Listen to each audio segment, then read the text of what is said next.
আজ যাকে আমরা স্টুডিওতে নিয়ে এসেছি ইতিমধ্যেই আপনারা আমাদের ফেসবুক পোস্ট থেকে জেনে গিয়েছেন, তিনি ঘুরে বেড়াতে ভালোবাসেন, বেরিয়ে লোককে জানাতে ভালোবাসেন, আর বেড়ানোর জন্য রীতিমতন উস্কানি দেন। একদম সোজা কথায় আজকের ভাষায় যাকে বলা হয় ট্রাভেল ব্লগার কৌশিক পাল। উনি পরিচিত ট্রাভেল কৌশিক নামেই, জনারণ্যে উনার এটাই নাম, ট্রাভেল কৌশিক। সেই কৌশিক পাল আমাদের অতিথি। স্বাগত কৌশিক আপনাকে স্টুডিওতে।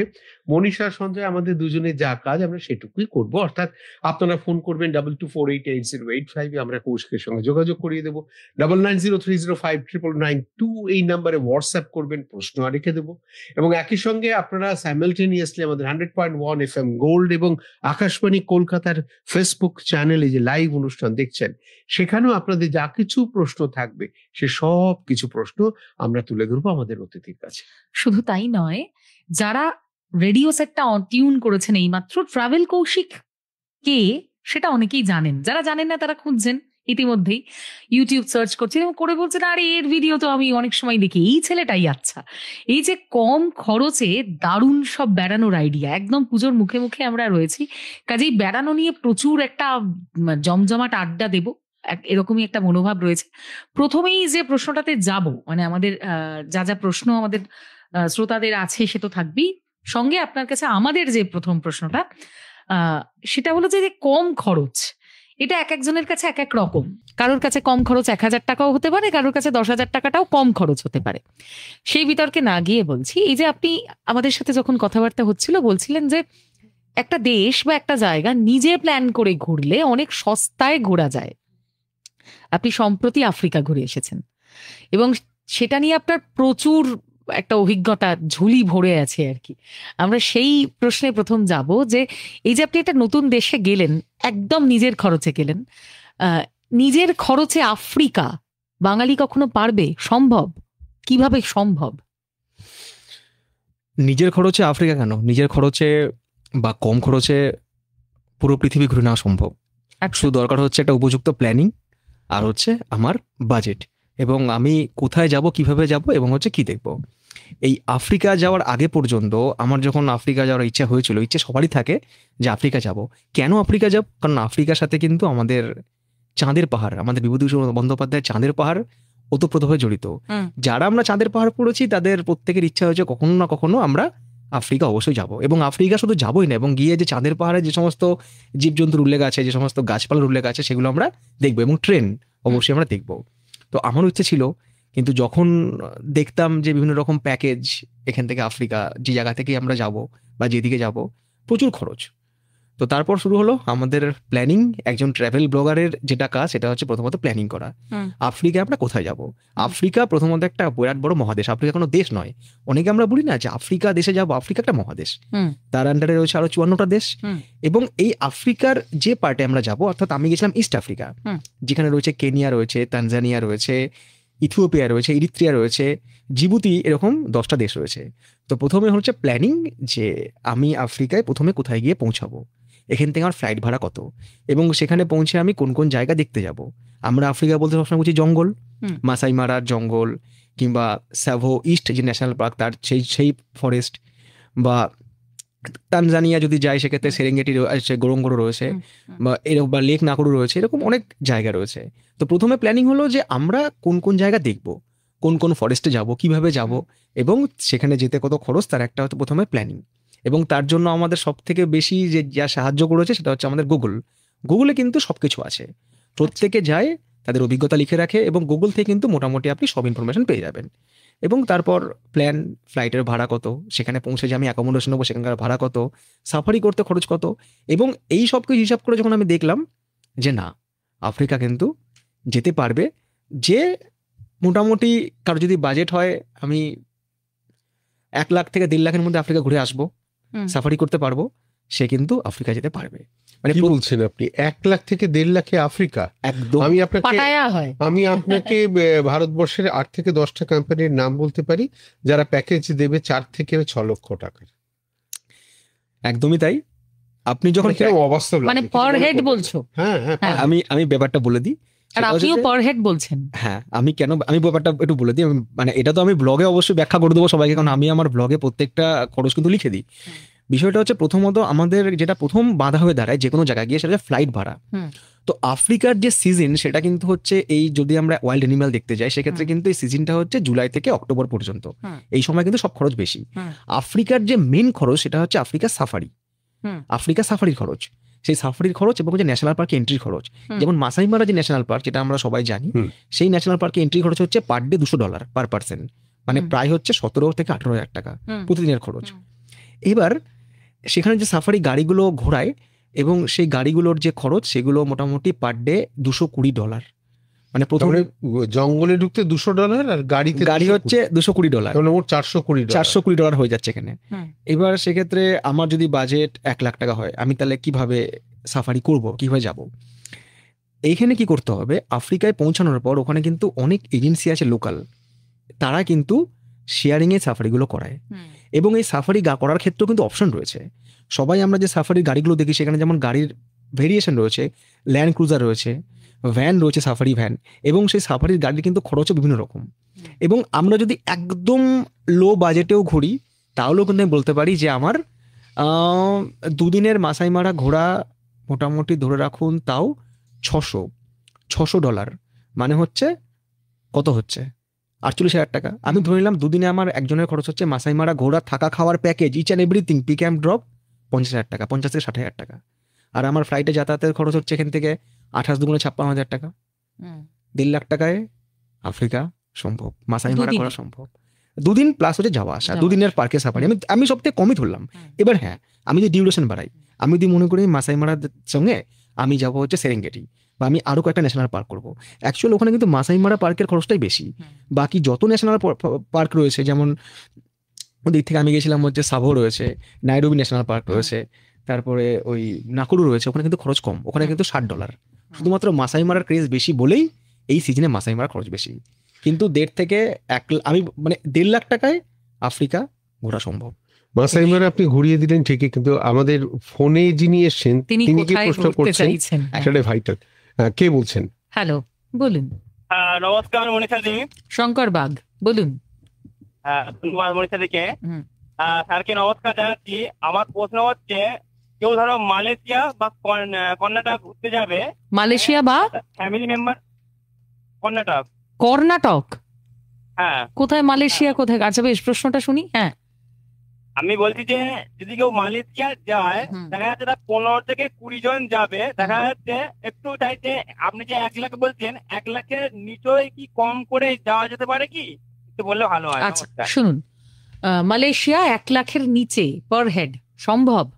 অবশ্যই সম্ভব। মালয়েশিয়া তো অনেক সস্তার জায়গা, মালয়েশিয়া, ইন্দোনেশিয়া, এদিক থেকে আমাদের থাইল্যান্ড, এগুলো তো অনেক মানে সস্তার জায়গা হিসেব অনুযায়ী। সাউথ ইস্ট এশিয়ার কান্ট্রি অনেক মানে সস্তা তুলনামূলক। মালয়েশিয়া অনেক কম খরচে ঘোরা যায়। আমি মালয়েশিয়া নিয়ে ব্লগ বানিয়েছি এবং সেখানে আমি আমার খরচ উল্লেখ করেছি। কিরকম খরচ হয়েছিল? আমরা 2 জন গেছিলাম, আমি আর ঘোষবাবু অ্যাডভেঞ্চারে বলে, ওরা আমরা 2 জন গেছিলাম। তো আমাদের মালয়েশিয়া, ইন্দোনেশিয়া এই দুটো দেশ ঘুরতে আমাদের খরচ হয়েছিল সব মিলিয়ে 1,35,000 টাকা। কদিনের ট্যুর? মালয়েশিয়া, ইন্দোনেশিয়া, বালি এগুলো সব আমরা ঘুরে এসেছিলাম। এটা আমাদের ছিল হচ্ছে বোধহয় 14 দিনের ট্রিপ ছিল। 14 দিনে? হ্যাঁ, সেখানে ট্রেন জার্নিও ছিল। 1,35,000 1,35,000 টাকা। তাও আমরা অনেক ভালোভাবে ঘুরেছি। আমরা তার সঙ্গে সিঙ্গাপুরও ছিল, সিঙ্গাপুর, ইন্দোনেশিয়া, মালয়েশিয়া, 3টে দেশ আমরা 1,35,000 ঘুরেছিলাম। আমাদের কাছে এখনো এক্সেল শিটটা করা আছে। আপনি না খুব মানে কি বিপদে ফেলে দিচ্ছেন, মানে কিনা মনে হচ্ছে যেন হেঁটে যেতেন বোধহয় অনেকটা, মনে হচ্ছে মানে কোনো একবেলা খেতাম না, এরা মুড়ি খেয়ে কাটাতাম, এরা মনে হচ্ছে। কিন্তু মানে দেখুন, বাঙালির পায়ের তলায় সর্ষে, আবার বাঙালি দীপুদা বলেই জানে, মানে দীঘা, পুরী, দার্জিলিং। তার বাইরে আপনি এইভাবে 1,35,000 টাকা 14 দিন, মানে দিনে 10,000 মানে টাকা। এটা কিন্তু অনেকটা সেই স্ক্যাম হচ্ছে বা ফ্রডের হচ্ছে মতন ব্যাপার, যে ওখানে নিয়ে মাঝ রাস্তায় ছেড়ে দেবে। একজন ফোনে এসেছেন, তিনি আবার কি প্রশ্ন করেন? হ্যালো, না কোনোভাবে যোগাযোগ করছি না। আচ্ছা হ্যাঁ, আমি জানি কৌশিক পাল যার নাম, তার ব্র্যান্ডিং যেভাবে তৈরি হয়েছে সেটা ফ্রডের বা স্ক্যামের প্রশ্নই নেই। আপনি একটু সুচারুভাবে আমাদের শ্রোতাদের বলুন যে প্ল্যান কিভাবে করলে বিদেশ 1 লাখের নিচে তারা ঘুরতে পারবে, তাদের টিপস কি হবে? 1 লাখের নিচে বিদেশ ঘুরতে গেলে প্রথমত হচ্ছে যে আমি ইন জেনারেল ভাবছি যে আমাকে প্রথমে চুজ করতে হবে যে আমি কোন দেশে যাব। আমার টার্গেট কোনটা। এখন যদি আমি বলি যে আমি ইউরোপ যাচ্ছি, আমি সুইজারল্যান্ড যাচ্ছি, সুইজারল্যান্ড আমি 1 লাখ টাকা ঘুরবো, সেটা তো সম্ভব নয়। প্রথমত হচ্ছে যে আমি যাব কোন দেশে, সেই দেশে আমি কি দেখবো। আমি নিজের প্রশ্নটাই একটু কাটছি, সবচেয়ে কম খরচে কত লাগতে পারে বিদেশ যাওয়ার জন্য? কোন দেশ যাবেন তার আপনি একটা দেশের নাম বলুন, আপনি নিজে বলুন, আমি এই অপশন আপনার হাতে দিলাম। আচ্ছা, যেমন বেশ বেশ বেশ আমি নাহলে বেশ। থেকে একটুখানি ঢুকে পড়ি। হ্যাঁ। তা হচ্ছে এরকম যে আমার চয়েসের জায়গাটা হচ্ছে যেসব জায়গাগুলো হিস্টোরিক্যাল ইম্পর্টেন্স আছে। ধরা যাক মিশর। মিশর, মিশরের প্ল্যানিং আমি করছিলাম। মিশর হয়তো আমি এই বছরই যাব, হয়তো আমি নভেম্বরে না গেলেও ডিসেম্বরে মিশর যাব। এবার মিশর যাওয়ার জন্য শুনেছি খরচের জায়গা। না মিশর আমি প্রথমেই বলি, প্রথমে যেটা আমাদের মেন খরচ বিদেশ ট্রিপে না, সেটা হচ্ছে আমাদের ফ্লাইট। প্রথমে ফ্লাইট। তো আমাদের দেখতে হবে যে আমি যে ফ্লাইটে যাব, কোন ফ্লাইটে আমার খরচটা কম পড়বে। বিভিন্ন রকম ফ্লাইট চলে। যদি আমরা ডিরেক্ট ফ্লাইটে যাই সেক্ষেত্রে একরকম খরচ, যদি আমরা 1 স্টপ ফ্লাইটে যাই তাহলে একরকম খরচ, যদি আমরা 2 স্টপ ফ্লাইটে যাই সেক্ষেত্রে একরকম খরচ। প্রথমে হচ্ছে আমার মেন হচ্ছে বিদেশে ফ্লাইট ফেয়ার, কত খরচ হচ্ছে ফ্লাইটের জন্য। তারপরে হচ্ছে আমরা যে অ্যাকোমোডেশন, কোন ধরনের ফ্লাইট বুক করাই ভালো? একদম স্ট্রেট ফ্লাইট সেরকমই বুক করতে হবে। দেখুন, আমরা যে দেশেই যাই আমাদের সবসময় মিডিল পয়েন্ট কোনটা? দিল্লি অথবা আমাদের হচ্ছে মুম্বাই। তো আমাকে এরকম ফ্লাইট নিতে হবে। আমি যদি সবসময় কলকাতা থেকে ফেয়ার দেখতে শুরু করি যে কলকাতা টু কায়রো, ভাড়া কিন্তু অনেক বেশি। আমি দেখলাম মুম্বাই টু কায়রো কোন এয়ারলাইনের ফ্লাইট চলে, সেটা কোনো জায়গায় ভায়া হয়ে যায় কিনা। আমি যদি দেখি যে সেই ফ্লাইটটা মুম্বাই থেকে হয়তো আমি কায়রো যাব, ডিরেক্ট ফ্লাইট আমার খরচ বেশি। যদি ফ্লাইটটা দুবাই হয়ে যায় খরচ অনেক কম, সেখানে আমাকে একটু দিন বাড়াতে হবে, কিন্তু ফ্লাইট ফেয়ার কিন্তু অনেক কমে যায়, অনেক কম খরচায়। কিন্তু এই যে আমি একটা উদাহরণ দিচ্ছি, আমরা যে কেনিয়া গিয়েছিলাম, আমি কলকাতা থেকে যে কেনিয়া গিয়েছিলাম, তো আমার ফ্লাইট ফেয়ার পড়েছিল কত সেই সময়? 26,000 টাকা। 26,000 টাকা মানে যাতায়াত। হ্যাঁ, নাইরোবি 26 দুগুণে 52,000 টাকা ফ্লাইট ফেয়ার আমাদের ছিল। মানে এটা কি আপনি ওই এক জায়গায় স্টে করে? না, এটা ডিরেক্ট ফ্লাইটই ছিল একদম। দিল্লি এবং মুম্বাই থেকে কিন্তু নাইরোবি যাওয়া ডিরেক্ট ফ্লাইট রয়েছে, ইথিওপিয়াও যাওয়া যায়, ইথিওপিয়ারও ডিরেক্ট ফ্লাইট রয়েছে, খরচটা বেশি। কলকাতা থেকে কি ফ্লাইটের দাম বেশি হয়? হ্যাঁ, কলকাতা থেকে যখন আমরা ফ্লাইট বুক করি, সেই ফ্লাইট কলকাতা থেকে কিন্তু কোনো জায়গায় যাওয়ার, মানে থাইল্যান্ড ছাড়া আমার মনে হয় যে অন্যান্য কান্ট্রিতে কিন্তু যাওয়ার কোনো ডিরেক্ট ফ্লাইট নেই, খুব কম আছে থাকলেও। তো সেক্ষেত্রে যখনই ফ্লাইটটা আমার ভায়া হয়ে যাচ্ছে না, ভায়া মুম্বাই ভায়া দিল্লি, তখন কিন্তু খরচটা বেশি পড়ে যাচ্ছে। এই যে আমি নেক্সট যে ইউরোপ প্ল্যান করছি, তো আমি দেখছিলাম যে কলকাতা থেকে যখনই আমি দিচ্ছি ওই প্যারিসের যে এয়ারপোর্ট রয়েছে, সেই এয়ারপোর্টের প্রচুর ভাড়া কলকাতা থেকে। আমি যখন সেটা দিল্লি থেকে দিচ্ছি কোনো এয়ারলাইনে কোনো ব্রেক জার্নি করে, তখন কিন্তু ভাড়া অনেক কম। আমাদের প্রথমেই যেটা প্ল্যানিংয়ে যেটা প্রথমে রাখতে হবে, সেটা ফ্লাইটের ভাড়া আমরা কতটা কমাতে পারি। কত মাস আগে ফ্লাইটের টিকিট কাটলে কম হয়? এই জিনিসটা মাসের ওপরে এখন ফ্লাইটের ভাড়া ডিপেন্ড করে না। এটা একটা সময় ছিল যে আমরা ভাবতাম যে 3 মাস বা 4 মাস আগে ফ্লাইটের টিকিট বুক করে রাখলে আমাদের ভাড়া কম পড়বে, কিন্তু এটা ডিপেন্ড করে না। এটা এখন সিজনে। যেমন এখন এই যে থাইল্যান্ড এখন বাঙালি সারা বছরই যায়, থাইল্যান্ডে কিন্তু ফ্লাইট ভাড়া কখনো কমে না, সবসময় কিন্তু অলমোস্ট একই থাকে। এই যে এখন আমি কেনিয়া গেলাম, কেনিয়ার যখন আমার ফ্লাইট ভাড়া মোটামুটি 26 কি 27 এরকম একটা কিছু ছিল। তো আমি যখন ওখানকার সিজন যখন কমে আসবে, যখন আমি ডিসেম্বর জানুয়ারিতে যাবো, তখন ফ্লাইট ভাড়া কমে আসবে। ফ্লাইট ভাড়া যেমন পুজোর সময় যেমন বিভিন্ন জায়গায় হোটেলের খরচগুলো সব বেশি না, পুজোর সময় আপনি দেখবেন সব জায়গায় কিন্তু ফ্লাইটের ভাড়াও বেশি। কাজে আমাকে এই পিক সিজনে ট্রিপকে অ্যাভয়েড করতে হবে, যে আমি পুজোর সময়তেই যাবো, এটাকে অ্যাভয়েড করতে হবে। বেশ, এই আমি যেমন মিশর বলেছি, অনেকে অনেক জায়গায় যাবেন বলে প্রশ্ন করছেন, তো আপনি মিশরে আমাকে একটুখানি নিয়ে যান। তা প্রথমে হলো আপনি ফ্লাইটটা বললেন, ঠিক আছে, বুঝে গেলাম, মুম্বাই বা দিল্লি থেকে, এবং ভাড়াটা দেখে নিয়ে অফ সিজনটাকে দেখে নিয়ে গেলাম, পৌঁছানোর পরে প্রথমে হচ্ছে যে আমি মিশরের কোন কোন জায়গা দেখবো। আমি মিশরের যে জায়গাগুলো দেখবো, আমি কায়রোতে থাকবো কদিন, তো থেকে আর কোন কোন জায়গায় যাবো, আমি আমার কাছে এখন মানে প্ল্যানটা তো পুরোপুরি নেই, তাহলে আমি জিনিসটা বলে দিতে পারতাম। এবং আমি কোথায় যাবো, প্রথমে হচ্ছে আমি ওখানে পৌঁছাবো, এবং হচ্ছে ওখান থেকে আমি ফিরবো কবে, তার মধ্যে আমি কবে কোন জায়গা দেখবো, এবং সেখানে আমি কোথায় থাকবো, এবং তার সাইট সিন কি হবে, আমি সবকিছু একটা এক্সেল ফাইলে লিখে রাখি, ফ্রম কোথার থেকে কোথায়, সেখানে আমি কিভাবে ঘুরবো। এবং সবসময় আমি চেষ্টা করি বাইরের দেশে গেলে পাবলিক ট্রান্সপোর্ট ইউজ করার, কারণ যে কোনো জায়গাতে ক্যাবের ভাড়া কিন্তু অনেক বেশি। আপনি যদি দুবাই যান, আমি মিশর ছেড়ে দিলাম, আমি দুবাই যদি যান, দুবাইয়ের ক্যাব ভাড়া প্রচুর বেশি। ওই জন্য দুবাই গিয়ে কি করবো, আমি ওখানে মেট্রো করে ঘুরবো। তাহলে দুবাই মেট্রো করে ঘুরতে গেলে কি করতে হবে, ওখানে নিতে হবে ওখানকার নল কার্ড, একটা কার্ড করতে হবে। এই জিনিসগুলো যদি আমি একটু করে রাখতে পারি, তাহলে আমি কিন্তু আমার কস্ট কাটিং অনেক কমাতে পারি। ওখানে গিয়েই সেই কার্ডটা করতে, একদম ওখানে গিয়ে সেগুলো করা যায়। এবং এয়ারপোর্টে ইন্টারন্যাশনাল যখন আমি ট্রিপ করছি, আমি কিন্তু এয়ারপোর্টে পৌঁছে সে সমস্ত জিনিস কিন্তু পেয়ে যাচ্ছি। যেমন হচ্ছে আমি ওখানে যদি কোনো কার্ড করি, তারপরে ওখান থেকে কোনো সিম কার্ড নিয়ে নিলাম, বা আমি সবসময় থাকার চেষ্টা করি এয়ারবিএনবি বুক করে, এবং সেখানে যাতে রান্না করতে পারি। অন্তত আমি যদি নিজে একটু রান্না কষ্ট করে নিতে পারি, তাহলে বুঝিয়ে বলেন। দেখুন, অ্যাকোমোডেশন এরকম জায়গায় বুক করতে হবে যে যেখানে আমি কিচেন ফেসিলিটি পাবো। আমি সঙ্গে যখন যাচ্ছি আমি আমার সঙ্গে করে একটু চাল ডাল নিয়ে চলে গেলাম। এবার আমরা দেশের বাইরে যেখানেই যাই আমরা তো আলু সব জায়গায় পেয়ে যাবো, আর আমার সঙ্গে একটা ঘিয়ের কোটো থাকে। তো ওখানে গিয়ে এয়ারবিএনবি বুক করলাম এবং সেখানে কিচেন দেখে নিই। কিচেনে গ্যাস অবশ্যই থাকে এবং রান্না করার জন্য কিছু না কিছু পাত্র থাকে যেটা দিয়ে আমার একটু ভাত ফোটানো হয়ে যাবে। আফ্রিকাতে রিসেন্ট হয়েছিল, তো ওখানে দেখছিলাম যে ভাত করার জন্য হাঁড়ি টাড়ি কিছু নেই, তো দেখলাম ওই ফ্রাই প্যান রয়েছে। তো আমি ফ্রাই প্যানে চাল বসিয়ে দিলাম, একটু ওয়েট করলাম, চাল একটু পরে সেদ্ধ হয়ে গেল, একটু আলু সেদ্ধ করে নিলাম, ঘি দিয়ে খেয়ে নিলাম ভাত। মানে তো- খাওয়া দাওয়াটা খুব রাজকীয় হবে এই মাইন্ডসেট থাকে না, কিন্তু মানে একদম পয়সা না। বাঁচিয়ে পাবলিক ঘোরা যাবে না। ট্রান্সপোর্ট আমাকে ইউজ করতে হবে এবং আমাকে নর্মাল খাওয়া দাওয়া করতে হবে। আমি কিন্তু সবসময় রিল্যাক্স করে ঘুরবো এরকম ভাবলে হবে না, যদি আমি খরচা কমাতে চাই। এবং তাতে কিন্তু অনেক কম খরচে কিন্তু অনেক সব জায়গায় যাওয়া যায়। এয়ারপোর্ট তো চাল ডাল অ্যালাউ করে না। যেমন রিসেন্টলি এটা হয়েছিল যখন আমি জাপানে গেছিলাম ফেব্রুয়ারি মাসে। তো জাপানে যখন আমি এন্ট্রি করছি টোকিওতে, তো এয়ারপোর্টে আমাদের কাছ থেকে ব্যাগ চেক করলো এবং ওখানে লেখাই আছে যে ভারতবর্ষ, বাংলাদেশ, নেপাল আর পাকিস্তান এই দেশ থেকে যারা যাবে তারা চাল ডাল নিয়ে যেতে পারবে না, ওদের কোনো একটা নিয়ম আছে। তো আমাদের চাল ডাল সব বার করে নিয়ে নিল আর কোটোগুলো আমাদের ফেরত দিয়ে দিল। তো এবার আমি কোথায় খুঁজবো চাল ডাল, আমি তো ওখানে পাবো না। তো ওখানে কিছু আমার দর্শক আছে, তারা বললো যে তুমি যেখানে আছো ওখান থেকে 2টো মেট্রো স্টেশন পার করে একটা জায়গায় যেতে হবে, একটা গ্রসারি শপ রয়েছে, ইন্ডিয়ান শপ। তো ওখানে আমরা গেলাম, ওখান থেকে আবার আমরা চাল ডাল তেল সব কিছু কিনে আনলাম, দিয়ে আমরা সকালবেলা উঠে ভোরবেলা রান্না করতাম, রান্না করে খাওয়া দাওয়া করে আমরা সাইট সিনে বেরিয়ে পড়তাম। এবং আমরা সবসময় চেষ্টা করি যে সাইট সিনগুলো করবো কখনো ক্যাব মানে ট্যাক্সি না নেওয়া, ট্রেন বাস এইভাবেই। আর এই যে সাইট সিইং করতে করতে রাস্তায় খাওয়া, যেটাতে প্রচুর খরচ হয় বিদেশে গেলে, কারণ বিদেশ হলে যদি একটা স্যান্ডউইচও শেখায় তারও প্রচুর দাম পড়ে কিনে খেতে গেলে, এইগুলো কিভাবে ম্যানেজ করেন? মানে পেটে খিদে চেপে বেড়ানো হয় না? না, এইগুলো আমার ক্ষেত্রে এই ম্যানেজটা তো ডিপেন্ড করে যে কে কিরকম খাবার খায়। আমার ক্ষেত্রে কিন্তু আমি বেশিরভাগ ক্ষেত্রে ব্যাগে মুড়ি, চানাচুর, একটু ফল, তারপরে শুকনো ফল টল এরকম রাখি। তো আমি কিন্তু সেসব দিয়ে কাজ চলে যায়। যেখানে বাস দাঁড়ালো বা গাড়ি দাঁড়ালো সেখানে খেয়ে নিলাম, কিছু হয়ে যায়, বা আমি কিন্তু এগুলো সঙ্গে রাখি, ক্যারি করি। কাজে আমার খাওয়া নিয়ে কিন্তু কোনো সমস্যা হয় না এবং শরীরও কিন্তু আমার ফিট থাকে। 22488085 কেউ আছেন? হ্যালো, নমস্কার। হ্যাঁ অনিমেষ বাবু বেহালা থেকে বলুন। অনিমেষ ভট্টাচার্য কথা বলছি। বলুন। আচ্ছা, 4জন ভিন্নভাবে সক্ষম ব্যক্তি যদি ভিয়েতনাম বেড়াতে যেতে চান, সেক্ষেত্রে মানে এই 4জন ভিন্নভাবে সক্ষম ব্যক্তি পুরুলিয়ায় থাকেন, পুরুলিয়া থেকে যদি ভিয়েতনাম বেড়াতে যেতে চান তাহলে সেক্ষেত্রে খরচা কিরকম হতে পারে যদি একটু বলেন। আচ্ছা, শুনতে থাকুন। 15 দিনের ট্যুর হবে। বেশ, শুনতে থাকুন।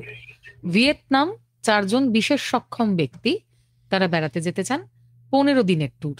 মোটামুটি কিরাম একটা অ্যাপ্রক্স খরচ হতে পারে?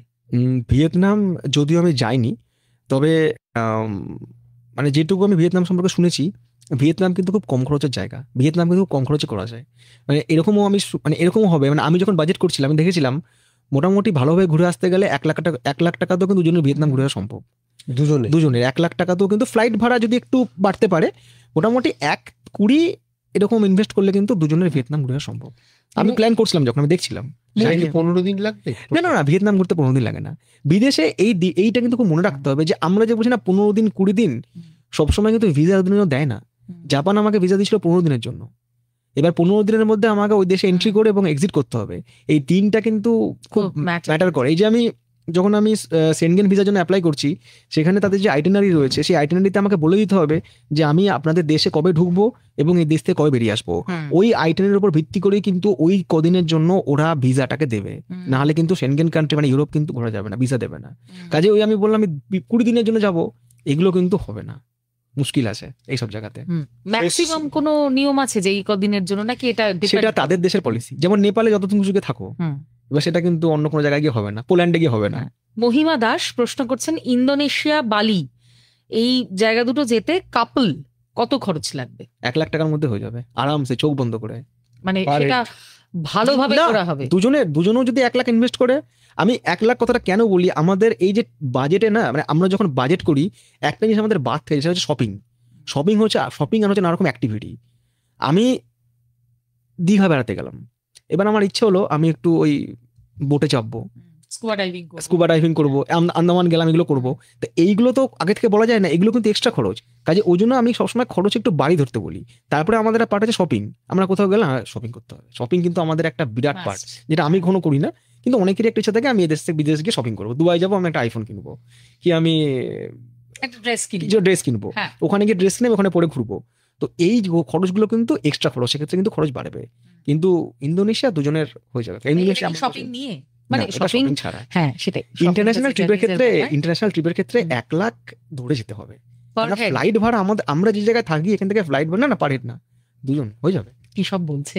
আরামসে। হ্যাঁ, আমার তো নিজের বাজেট, আমি তো গিয়েছি, আমি তো দেখেছি ওখানে খরচ ওখানে এমন কিছু নয়। ওখানে সব থেকে বড় কথা মানে র্যাপিডো, ওখানে তো ওই বুক হয়ে যায়। আমাদের যেখানে যেমন র্যাপিডো আছে ওখানে অ্যাপ বেস বাইক আছে, আমি অ্যাপ বেস বাইক বুক করলাম, চলে এলো, আমাকে ভাই নামিয়ে দিল, হয়ে গেল। অ্যাপ বেস গাড়ি। আর ওখানে খরচা মানে আমাদের যা কারেন্সি, যেখানে যে দেশে আমাদের কারেন্সির ভ্যালু একটু বেশি না, সেখানে হয়ে যাবে, কোনো ব্যাপার না। আরেকজন আছেন ফোনে। হ্যাঁ, হ্যাঁ, কথা বলুন। হ্যালো, নমস্কার, কে বলছেন? নমস্কার। আমি কল্যাণী দাস বলছি সন্তোষপুর থেকে। বলুন। বলুন। হ্যাঁ, আমি কৌশিক বাবুর খুব ফ্যান এবং কোথাও যেতে গেলে আমি ওনার ব্লগ দেখে ওয়ার্কআউট করে নিই। গত বছর আমরা কাশ্মীরে গেছিলাম এবং তার আগে ওনার যে ব্লগগুলো ছিল সেগুলো দেখে আমি খুব উপকৃত হয়েছিলাম। কেন আমরা ফ্যামিলি কোনো গ্রুপের সঙ্গে যাই না, প্যাকেজে কোনো ট্রাভেল এজেন্টের সঙ্গে যাই না, আমরা নিজেরাই ওয়ার্কআউট করি এবং চেষ্টা করি যতভাবে কম খরচে হয়। আর বিদেশ যাওয়ার কোনো পরিকল্পনা আমাদের থাকে না, নিজের দেশটাই খুব ভালো করে ঘুরে দেখতে চাই। বারবার আমরা উত্তরাখণ্ড, হিমাচল, মেনলি পাহাড় অঞ্চলেই পছন্দ করি যেতে, এবং সেই জন্যে ওনার টিপসগুলো উনি যেভাবে যান, লোকাল ট্রেন, আমরাও সেইভাবে গভর্নমেন্টের বাস সার্ভিস, রেলওয়েজের বাস সার্ভিস, আর যত মানে পরিষ্কার পরিচ্ছন্ন হবে হোটেল, কিন্তু হাইফাই হওয়ার দরকার নেই। নিজেরা সঙ্গে ব্রেকফাস্ট আমরা ক্যারি করি, দোকানের খাবার খাই না, এতে পয়সাও বাঁচে, স্বাস্থ্য ভালো থাকে। উনি কৈলাস যেটা ঘুরেছিলেন, ফ্লাইট থেকে কৈলাস পর্বত দেখা, এটাও দেখেছি। তবে আপনার প্রশ্নটা বলুন। প্রশ্নটা কি? হ্যাঁ, আমার মনে হয় যে উনি ট্রেকিং সম্পর্কে যদি কিছু গাইডলাইন দেন খুব ভালো। কিভাবে কম করা যায় তাহলে ভালো হয়। বেশ, শুনতে থাকুন। ট্রেকিং সম্পর্কে জানতে চাইছেন আপনার কাছ থেকে। আপনি কি ট্রেক করেন? নিশ্চয়ই। খুব হ্যাঁ। কম ট্রেক আমি প্রথম করেছিলাম আমার ইউটিউব কেরিয়ার শুরুতে, তখন আমি সান্দাকফু গিয়েছিলাম, ট্রেক করে গিয়েছিলাম, এটা আমার প্রথম ট্রেক। আর যা ট্রেক করেছি, এই কেদারনাথ গিয়েছি, হেঁটে উঠেছি, অমরনাথও গিয়েছি, আর রিসেন্টলি যে কৈলাস মানসরোবর যে কৈলাস পরিক্রমা 3 দিনে 44 কিলোমিটার, এই 44 কিলোমিটার আমি হেঁটেই আর কি কভার করেছি। এই হচ্ছে আমার ট্রেক। আমি কিন্তু খুব বেশি ট্রেক করিনি। কেন বলি, আমি তো সোলো ট্রিপ করি। এবার সেক্ষেত্রে আমার না একটা সমস্যা হয়ে যায়, ধরুন অনেক কিছু ক্যারি করতে হয় আমাকে, এই ক্যামেরা, এই ড্রোন, অনেক কিছু ক্যারি করতে হয়। এবার একা একা না মানে এই জিনিসগুলো মানে ট্রেক জিনিস সম্ভব হয়ে ওঠে না। আর বাঙালিদের একটা ব্যাপার আছে, আমি তো মানুষের মনটাকে বুঝি, মানুষ কি চায় না চায়। এই ট্রেক জিনিস সম্পর্কে না বাঙালির খুব একটা আগ্রহ নেই, এবং পারিবারিক ভ্রমণে কেউই ট্রেক করতে চায় না, ট্রেকও করতে চায় না। বাইক বিশেষ করে ঘটনা, মানে তুমি বেড়াতে যাচ্ছ, বৌদিকে তুমি 44 কিলোমিটার হাঁটাবে, মানে ওই দিনই তোমার বেড়া মানুষ চায়। আমি বলি এটা আমি ফিল করেছি, আমি তো প্রত্যেকের মনে বাস করি, মানে আমি তো প্রত্যেকের দর্শকের মনটাকে বোঝার চেষ্টা করি। নিশ্চয়ই। তো আমি যেটা ফিল করেছি, মানুষ চায়, অধিকাংশ মানুষ, যে আমার কাছে একটা কমপ্লিট প্যাকেজ থাকবে। আমি হাওড়া থেকে বা শিয়াল থেকে ট্রেনে উঠবো, একটা ট্রেনে কাটাবো, পরের দিন নামবো, আমাকে গাড়ি পিক আপ করবে, আমি এখানে ঘুরবো, ওখানে ঘুরবো, এটা দেখবো, সেটা দেখবো, আমি খাবো, সে খাবো, এবং আমি খুব ভালোভাবে ঘুরে চলে আসবো, কিন্তু আমি কোনো এক্সট্রা হেডেক নেবো না।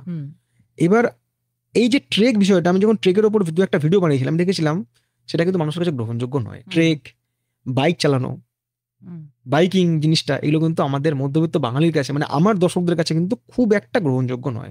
তুলনামূলক তারা ট্রেন জার্নি দেখতে বেশি ভালোবাসে, ফ্লাইট জার্নিও নয়। ফ্লাইট জিনিসটা অনেকে যখন ব্লগ দিই, ফ্লাইট, এয়ারপোর্ট, ও বাবা, আমাদের পারবো না, আমাদের সাধ্য না। আমি এখান থেকে মুম্বাই গেলাম ফ্লাইটে করে, আমি একটা ব্লগ বানালাম, রেসপন্স পাবো না। আমি এখান থেকে মুম্বাই গেলাম একটা ট্রেনে করে, প্রচুর রেসপন্স আসবে। তো পাবলিক ট্রান্সপোর্টটাকে না আমাদের মানুষ কিন্তু, এবং এই সহজে ঘোরা, এগুলো কিন্তু মানুষ, আর বাঙালি খাবার, এই 3টে জিনিসকে মানুষ কিন্তু খুব অ্যাকসেপ্ট করে। আপনি বারবার বলছেন পাবলিক ট্রান্সপোর্ট, আমি সেখান থেকে একটা প্রশ্নে যাব যে আমরা রাজ্যের ক্ষেত্রেও দেখেছি বিভিন্ন সময় যে গভর্নমেন্টের লজ বা বাংলো যেগুলো, তার খরচ কম কিন্তু ভীষণ ভালো ব্যবস্থা, মানে একটা বাংলো তো 5 তারা হোটেলের মতো ব্যবস্থা এখন পাওয়া যায়।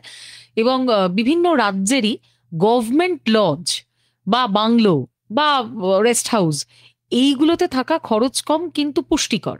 তো এটাও কি প্ল্যানিং এর মধ্যে রাখলে ভালো, মানে সস্তায় পুষ্টিকর বেড়ানোর ক্ষেত্রে? মানে ধরুন আপনি যদি ওখানে যান যান, বা আমাদের ওয়েস্ট বেঙ্গল WBTTC বা OTDC বা যত রকম আছে, মানে এগুলো, বা ফরেস্ট বাংলোগুলো ওড়িশার, যেখানে আমরা অন্যান্য হিল স্টেশন গুলো পাচ্ছি, সেই জায়গাগুলো তো আমাদের দেখা, আমরাও দেখি যে অনেক ভালো ব্যবস্থা, হয়তো প্রাইভেট হোটেল তার ধারে কাছে যেতে পারবে না, কিন্তু খরচ কম। এটা নিয়ে যদি একটু বলেন। খরচ কম এই কথাটা কে মানে কি করে আপনি ভাবলেন? খরচ কম নয়, সেখানে খরচ বেশি। আমি যখন ট্রিপ করতাম, আমি যখন লকডাউন অনেক জায়গায় গিয়েছি, বিশেষ করে সাউথ ইন্ডিয়ার দিকে, তখন আমি ওই TTDC মানে তামিলনাড়ু ট্যুরিজম ডেভেলপ কর্পোরেশন বা অন্যান্য জায়গায় ওদের যেখানে যেখানে গভর্নমেন্ট, সেগুলো বুক করতাম। কিন্তু এই জিনিসগুলো বুক করতে গিয়ে প্রথম হচ্ছে অ্যাভেলেবেল থাকে না, দ্বিতীয়ত হচ্ছে যে এইগুলো বেশিরভাগ ক্ষেত্রে কিন্তু অনলাইন বুক হয়, এবং খরচ কিন্তু কম নয়, খরচ কিন্তু তার সুযোগ সুবিধা বেশি, কিন্তু খরচও কিন্তু সিকিউরিটিও বেশি, তুলনামূলক বেশি। মানুষ এত ঝামেলায় করবে কেন? মানুষ চায়, আমি যখন পাবলিককে নিয়ে কাজ করছি, পাবলিক চায় একটা ফোন নাম্বার। আমি একটা হোটেলে গিয়েছি, দেখুন আমি হোটেলটায় ছিলাম, প্রথমে হচ্ছে হোটেলের বাথরুম কিরকম, ঘর কিরকম, পরিষ্কার পরিচ্ছন্ন কিনা, আর হচ্ছে আমার স্টেশন থেকে হোটেলটা কতটা দূরে, এবার সেই হোটেলের নাম্বার, তাকে ফোন করে মানুষ বুক করবে, দাদা আমি আসবো, আমরা বুকিং নেব। এইটা মানুষের কাছে বেশি সহজসাধ্য। মানুষ ওই একটা গভর্নমেন্টের যে ওয়েবসাইট পোর্টাল খুলবে, সেখানে রেজিস্ট্রেশন করবে, তারপরে সেখানে গিয়ে হোটেল ওই রুম বুক করবে, রুম অ্যাভেলেবেল নাই, কবে পাবো রুম অ্যাভেলেবেল, এইসব ঝামেলায় মানুষজন যেতে চায় না। বেশ, কিন্তু ফোনে যিনি এসছেন তিনি কি বলছেন সেটা তো শুনতেই হবে। নিশ্চয়ই। নমস্কার। নমস্কার, আমি কুণাল চ্যাটার্জি বলছি, হাওড়া কোনা থেকে। বলুন।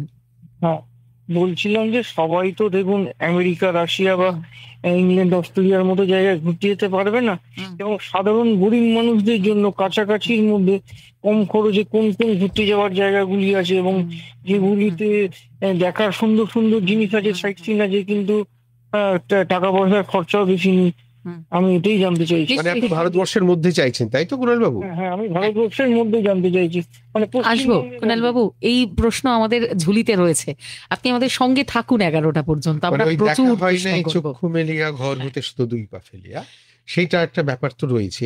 ফেসবুকেও যেমন আমাদের বন্ধুরা আসছেন, যেমন কুণাল চৌধুরী, ইনি মালদা থেকে লিখছেন। কুণাল চৌধুরী ফোনও করেছিলেন। না, এটা ইনি কুণাল চ্যাটার্জি বলেছিলেন যে আমি আপনার ভিডিও উনি দেখেন, খুব ভালো লাগে, অনেক গল্প শোনার অপেক্ষা, আমি গল্প শোনার অপেক্ষাটা আমাদেরও আছে। তিলক পাল লিখছেন, কৌশিক, আচ্ছা, হিমাচল প্রদেশে যেতে চাই সপরিবার, যেতে কেমন খরচ? উত্তরপাড়া থেকে, এটা শুনবো। তার আগে চঞ্চল পান্ডে লিখেছেন, কৌশিক ম্যাজিশিয়ান, ও সব পারে। আপনার খুবই ভক্ত অনেকে, তারা লিখছেন যে উত্তরপাড়া থেকে তিলক পাল লিখছেন, আমার কাশ্মীর যাওয়ার কি এখন কোনো অসুবিধে আছে? এটা একটা প্রশ্ন। একদমই নয়। কাশ্মীরে যখন পেহেলগামের যে ব্যাপারটা হলো, তারপরে আমি কাশ্মীরে গিয়েছিলাম, আমি ব্লগও বানিয়েছিলাম, যে যখন বন্দে ভারতটা চালু হলো কাটরা থেকে শ্রীনগর, বন্দে ভারত এক্সপ্রেস, তো ওখানে প্রথম ব্লগ আমি বানিয়েছি। তখন আমি কাশ্মীরে গিয়ে, কাশ্মীরে যার সাথে আমি ঘুরি তার সাথে কথাবার্তা বলেছিলাম, একটু ঘুরেছিলাম ওখানে। দেখুন, যে কোনো একটা জায়গাতে যখন একটা ঘটনা ঘটে যায়, তার একটা প্রভাব থাকেই, এটা থাকবেই। কিন্তু এই পরিস্থিতি কাটিয়ে কিন্তু আস্তে আস্তে কাশ্মীর তার ছন্দে ফিরছে। কাশ্মীরে বেড়াতে গিয়েছিলেন ঠিক এই পেহেলগাঁওটার পর আপনি বললেন, এবং সেখানে ঘুরেও ছিলেন। সিচুয়েশন কি কাশ্মীরের? আমি বেশিক্ষণের জন্য যাইনি, আমি শুধু শ্রীনগরে ছিলাম, একটা বেলা ছিলাম। তো ওখানকার যারা মানুষজন, তাদের সঙ্গে কথাবার্তা বলেছিলাম। ওই যে বললাম, যখন কোনো একটা ঘটনা ঘটে যায়, তখন মানুষের মধ্যে একটা চিন্তা ভাবনা হয় যে এই ঘটনা আমার সঙ্গে হতে পারে। কাশ্মীর জায়গাটাকে আমরা প্রথম থেকে একটু ভয় পেতাম, তারপরে যখন কাশ্মীর আস্তে আস্তে স্বাভাবিক ছন্দে ফিরলো, মানুষ এত পরিমাণে কাশ্মীর গেল, তখন কাশ্মীর আর দার্জিলিং এর মধ্যে খুব একটা পার্থক্য থাকলো না, প্রচুর মানুষ কাশ্মীর গিয়েছিল। এবং কাশ্মীরের প্রথম বাংলা ব্লগটা আমি বানিয়েছিলাম, যখন ওই লকডাউন চলছিল 2021 সাল, তখন আমি ওই ট্রেনে করে গিয়ে প্রথম কাশ্মীরের বাংলা ব্লগ, এবং বাইক নিয়ে ঘুরেছিলাম। তখন কিন্তু কোনো কিছু চালু হয়নি গাড়িটারই, আমি হোটেল যে মালিক, তার কাছে বাইক নিয়েছিলাম। বাইক নিয়ে আমি বললাম যে আমি আপনার বাইক নিয়ে সব জায়গায় যাবো। বিভিন্ন জায়গায় আমাকে আটকাচ্ছে যে আপনি এসছেন, তো যেহেতু আমি হসপিটালের স্টাফ, আমার তো কোভিড ভ্যাকসিন সবার আগে ছিল, আমি দেখুন আমার কাছে ভ্যাকসিন আছে, এবং আমি চাকরিটা করতাম। হ্যাঁ, তখন চাকরি করতাম, এবং তখন ছিলাম। তখন আমার ওই RTPR নাকি কি একটা টেস্ট ছিল, ওই টেস্টের RTPC টেস্টের যে রিপোর্ট, মানে ওইটা সঙ্গে ছিল। তা বলতাম দেখুন আমি কিন্তু সবকিছু নিয়ে এসেছি। তো তখন কিন্তু আমি নিজে কাশ্মীর ঘুরে প্রথম ব্লগ বানিয়েছিলাম। এবং সেই লকডাউনের সময় যখন মানুষজন বেরোচ্ছে না, কলকারখানা বন্ধ, সবকিছু বন্ধ, তখন প্রকৃতি ছিল অন্যরকম। তখন যে কাশ্মীর মানুষ দেখেছিল যে সবাই ঘরে বন্দি লকডাউনের সময়, তখন কেউ বাংলায় কাশ্মীরের ব্লগ বানাচ্ছে, বিভিন্ন জায়গায় ঘুরছে, সেই কাশ্মীর মানুষকে এত, মানে কাশ্মীরকে মানুষ এত ভালোবেসেছিল, তারপরে কিন্তু প্রচুর মানুষ কাশ্মীর গিয়েছে। তো এই ঘটনার পরে অনেকের একটা সমস্যা হয়েছে, যাবো কি যাবো না। বাট আমার মনে হয় কিন্তু কাশ্মীর তার ছন্দে ফিরে গেছে, এবং মানুষজন কিন্তু কাশ্মীরে যাচ্ছে। বিশেষ করে এখন হিমাচল প্রদেশে যে একটা বন্যা সিচুয়েশন হয়েছে, অনেকে কিন্তু হিমাচল প্রদেশ যেতে পারছে না বলে কাশ্মীর কিন্তু যাচ্ছে। কাশ্মীর এবং কেরালা এই বছর আমার মনে হয় সব থেকে বেশি ক্রেজ। বেশ। আর ওইদিকে আপনার কথা শুনে মাসাই মারা এবং সেরেসিটি যাওয়ার ইচ্ছে প্রকাশ করেছেন সাত্তকী আদিত্য সিংহ। হুম। তিনি বলছেন আমার যাওয়ার খুব ইচ্ছে হচ্ছে। আপনি আমাদের অবিশ্বাস্য সব গল্প শোনাচ্ছেন। আচ্ছা, আমি একটু বলি, আবার একটু আফ্রিকাতেই না হয় ফিরি। একদম। তা হলো, এই যে আপনি আফ্রিকায় গেলেন, আফ্রিকার দুটো জিনিস নিয়ে আমাদের খুব আগ্রহ। একটা হচ্ছে আফ্রিকার প্রকৃতি, আরেকটা হচ্ছে আফ্রিকার মানুষজন, হুম। তাদের বেঁচে থাকা, তাদের জীবন সংগ্রাম। কারণ আফ্রিকা নিয়ে তো অদ্ভুত সব গল্প আছে, যেখানে সেসব গল্প বলতে গেলে বেশ কিছু বিতর্ক, আমি সেদিকে যাব না। আমি শুধু এটুকু বলছি যে সেখানকার মানুষজন, তাদের বেঁচে থাকা, তাদের লড়াই, জীবন সংগ্রাম, এটাও। মাসাই মারার জঙ্গল, সেটা তো একটা দিক, মানুষজনকে কেমন দেখলেন? আফ্রিকা নিয়ে প্রথমে আমাদের মানে আমার মনে ধারণাটা ছিল যে যখন আমি নাইরোবিতে ফ্লাইটটা নামছে, বোধহয় একটা বিরাট কিছু জঙ্গল হবে হুম। এবং ওখানকার মানুষ বোধহয় ওই জঙ্গলি মানুষের মতোই থাকে। আফ্রিকা একটা গ্রাম। প্রথম ভুলটা ভাঙবে যখন ভাঙল ভেঙেছিল আমার, যখন আমি নাইরোবিতে পৌঁছালাম, মানে কেনিয়ার ক্যাপিটাল নাইরোবি। তো সেখানে পৌঁছানোর পর দেখলাম সেটা একটা খুব বড় শহর এবং সেখানে প্রচুর গাড়ি ঘোড়া, সেখানে সিটি সেন্টার রয়েছে, সেখানকার মানুষজনের জীবনযাপন অনেক সুন্দর। এবং ওই যে অনেকে ভাবে, বা আমি ওটা ভাবতাম যে আফ্রিকা কি সেফ, মানে নাইরোবি শহরটা কি রাত্রেবেলায় সেফ, যে আমি এয়ারপোর্টে ট্রান্সফার হবো, কি আমি আমার রুমে আসবো? তো আমরা রাত 2টোর সময় তো ওখানে ক্যাব পেয়েছিলাম এবং আমরা এয়ারপোর্টে ট্রান্সফার হয়ে অন্য জায়গায় গিয়েছিলাম।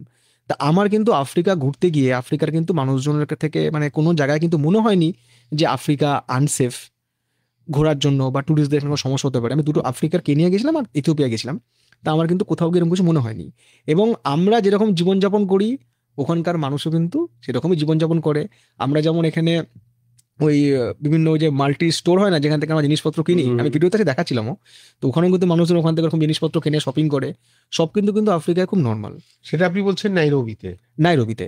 Right. এবং নাইরোবিতে আমি তো নাইরোবিতে ছিলাম। নাইরোবি থেকে আমি অন্যান্য যেসব জায়গা সেখানে গিয়েছিলাম, মোম্বাসা গিয়েছিলাম, তারপরে ভয়তে গিয়েছিলাম। নাইরোবি থেকে আমি এই জায়গাগুলো গিয়েছিলাম। আর তারপরে আমি গেছিলাম আরেকটা দেশ, সেটা হচ্ছে ইথিওপিয়া।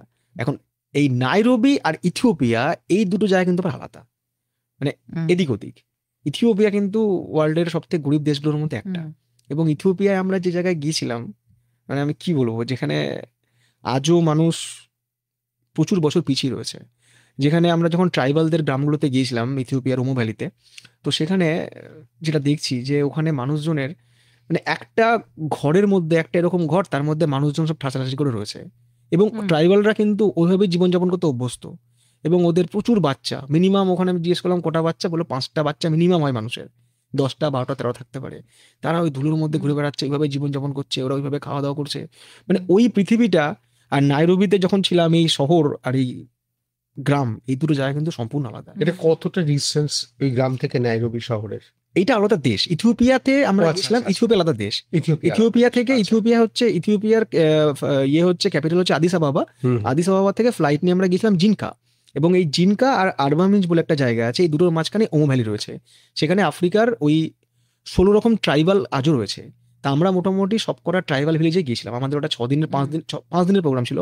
আমরা প্রত্যেকটা ট্রাইবাল ভিলেজ গেছিলাম। এবং ওখানে অ্যালাউড যাওয়াটা? হ্যাঁ, আমরা গাইড নিয়ে গেছিলাম, মানে আমাদের সঙ্গে আরো 3 জন ছিল। এবং সব থেকে বড় বিষয়, আফ্রিকার যে সাপ ব্ল্যাক মাম্বা, যেটা বিভূতিভূষণের চাঁদের পাড়েও আছে, সেই ব্ল্যাক মাম্বা সাপকেও দেখেছি। আচ্ছা। এবং আমরা জঙ্গলে গিয়েছিলামও, মানে ওখানকার মানুষ কিন্তু শিকার করে, এবং আমরা কিন্তু জঙ্গলে শিকারও করতে গেছিলাম। মানে একদম আদিম মানুষের একদম। আমাকে শিকারে যাওয়ার আগে এখানে সমস্ত কিছু ওরা সাজিয়ে দিয়েছিল, ওদের যেরকম নিয়ম, এই নিয়মে সাজিয়ে দিয়েছিল। আমাকে অনেকে বলেছে, দাদা এইগুলো কি, তুই মুখে কি লাগিয়েছিস, এগুলো মুখে তোমার কি বেরিয়েছে? আলাম না, ওরা আমাকে সাজিয়ে দিয়েছে। এবং পিঠে বন্দুক নিয়ে আমি কিন্তু গভীর জঙ্গলে গিয়েছিলাম। আমার দুটো সাজিয়ে দেওয়াটা এটা কি, মানে এটা কি এরকম কোনো তুক যে আপনাকে প্রাকৃতিক কোনো বিপদ বা সাপদ জন্তুতে বিপদ থেকে রক্ষা করা হয় না, যে আমরা সেই ছোটবেলায় পরীক্ষা দিতে গেলে মায়েরা দইয়ের ফোঁটা দিতেন, সেরকম কি কিছু? এটা ওদের একটা কালচার। ওরা মনে করে যখন মানুষ শিকার করতে যাচ্ছে তখন মানুষ এভাবেই কিন্তু ওরা একটা শিকারীর মতো মানে সাজগোজ নিয়ে এরকম করে যায় যখন শিকার করতে যায়। এবং আমরা গভীরতর থেকে গভীরতর জঙ্গলে গিয়েছিলাম এবং আমাকে বলা হচ্ছিল যে একটু সাবধান, কারণ যেভাবে ডেনসিটি জঙ্গলের গাছ যেরকম করে, যখন তখন তো উপর থেকে সাপ নেমে আসতে পারে। এবং আমরা চারিদিকে লক্ষ্য রাখছি, এদিকে সাপ আসছে কিনা।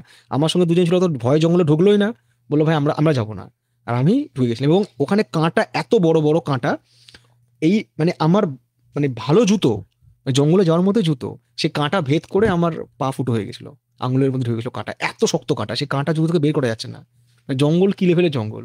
তো আমরা কিন্তু একা গেছিলেন নাকি ওখানকার স্থানীয় একজন ছিল ট্রাইবাল, আর আমার গাইড ছিল। আমরা 2-3 জন মিলে জঙ্গলে ঢুকেছিলাম এবং জঙ্গলে গিয়ে মোটামুটি 6 কিলোমিটার আমরা জঙ্গলের ভেতরে গেছিলাম। ওখানকার মানুষ কি খাওয়া দাওয়া করে? ওখানকার মানুষ খাওয়া দাওয়া করে, ওরা ওই সরগম বলে একটা জিনিস হয়, সরগম কিছু একটা মানে বাটার মতো একটা জিনিস, ওদের একটা শস্য আছে, সেগুলো ওরা খায়। বেশিরভাগ ক্ষেত্রে মানুষ হচ্ছে মাংস খায়। আর একটা জিনিস ওরা খুব খায়, সেটা হচ্ছে গরুর দুধ।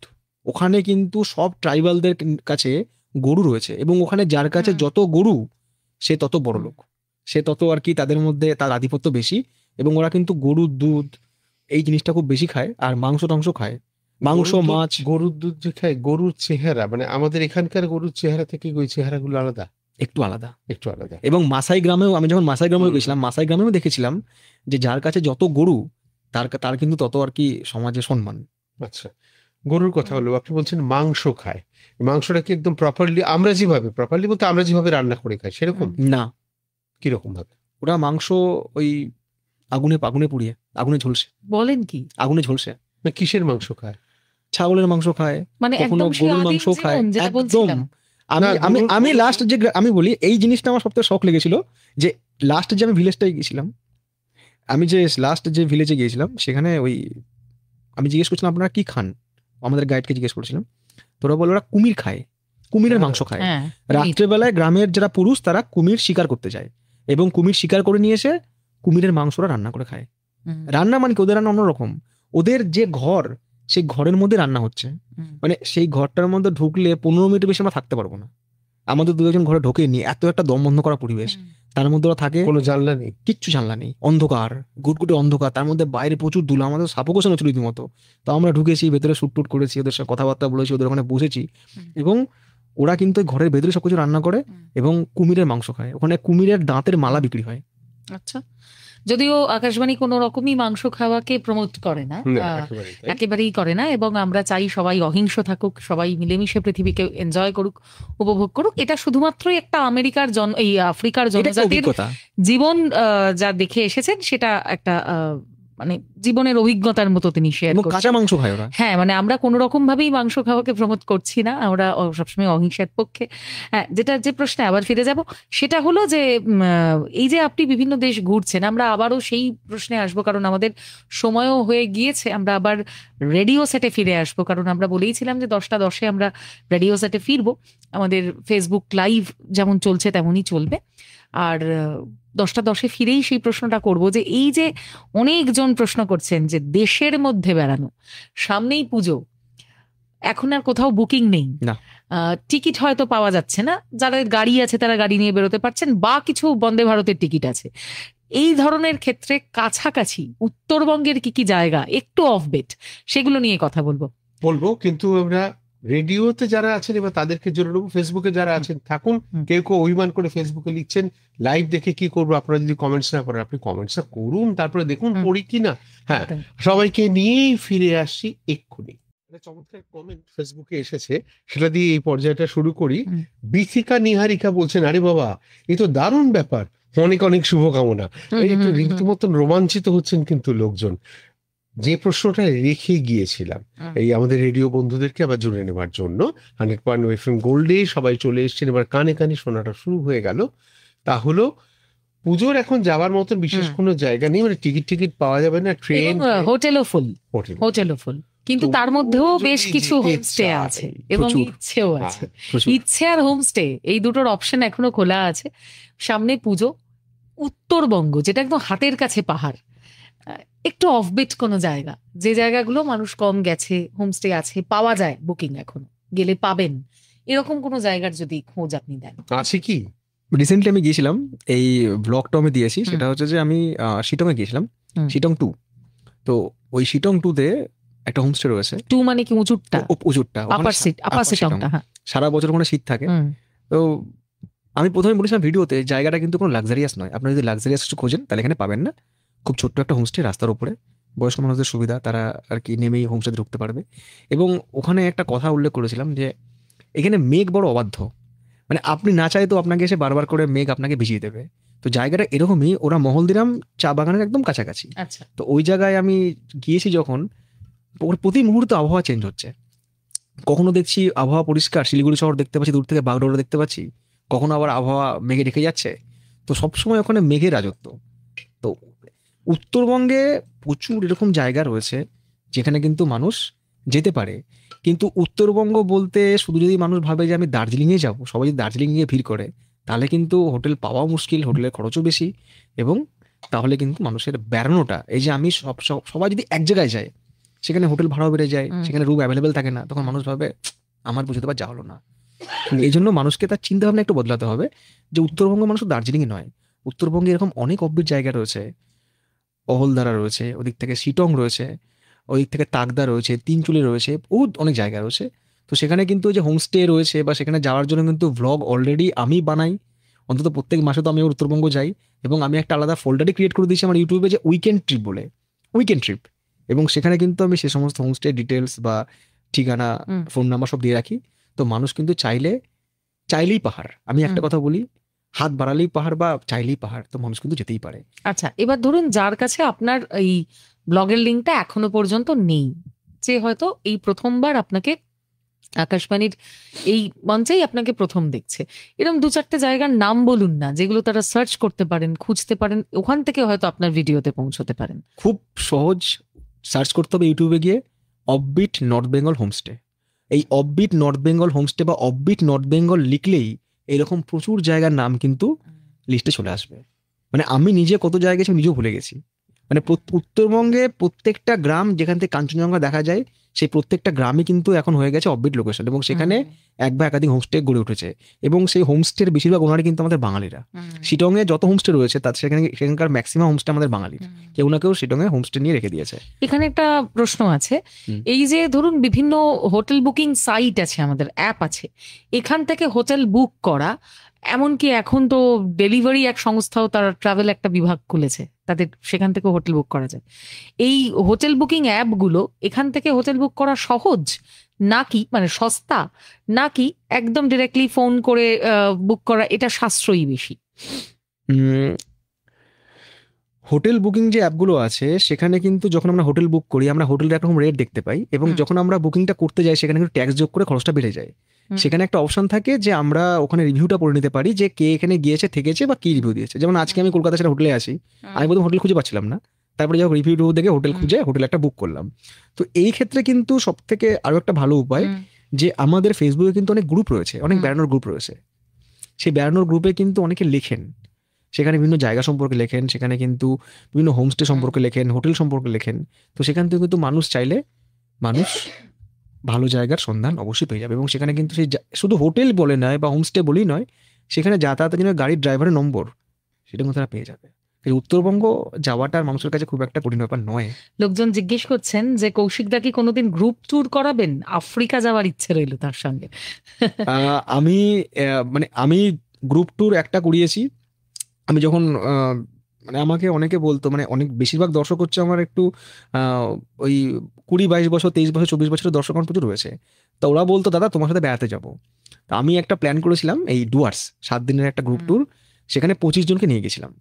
তো সেখানে একটা হিসাব ছিল যে এই ট্রিপটায় যা খরচ হবে ওরা দেবে হচ্ছে 5,000 টাকা করে, আমি বলে দিয়েছিলাম, এবং বাকি যত খরচ সেটা আমি দেবো, এবং এইভাবে কন্ট্রিবিউট করে গ্রুপ ট্যুর করেছিলাম। তো সেটা আমাদের খুব সাকসেস হয়েছিল ট্রিপটা। তারপরে কোনোদিন সেরকম ট্রিপ হয়নি। তারপরে বড়রাও বলতে শুরু করলো। কস্ট এফেক্টিভ হয়েছিল আপনার দিক থেকে? না, এটা আমার এক ধরনের চ্যারিটি বলা যেতে পারে। মানে আমি এটা নিজেই একটা স্পন্সর করেছিলাম।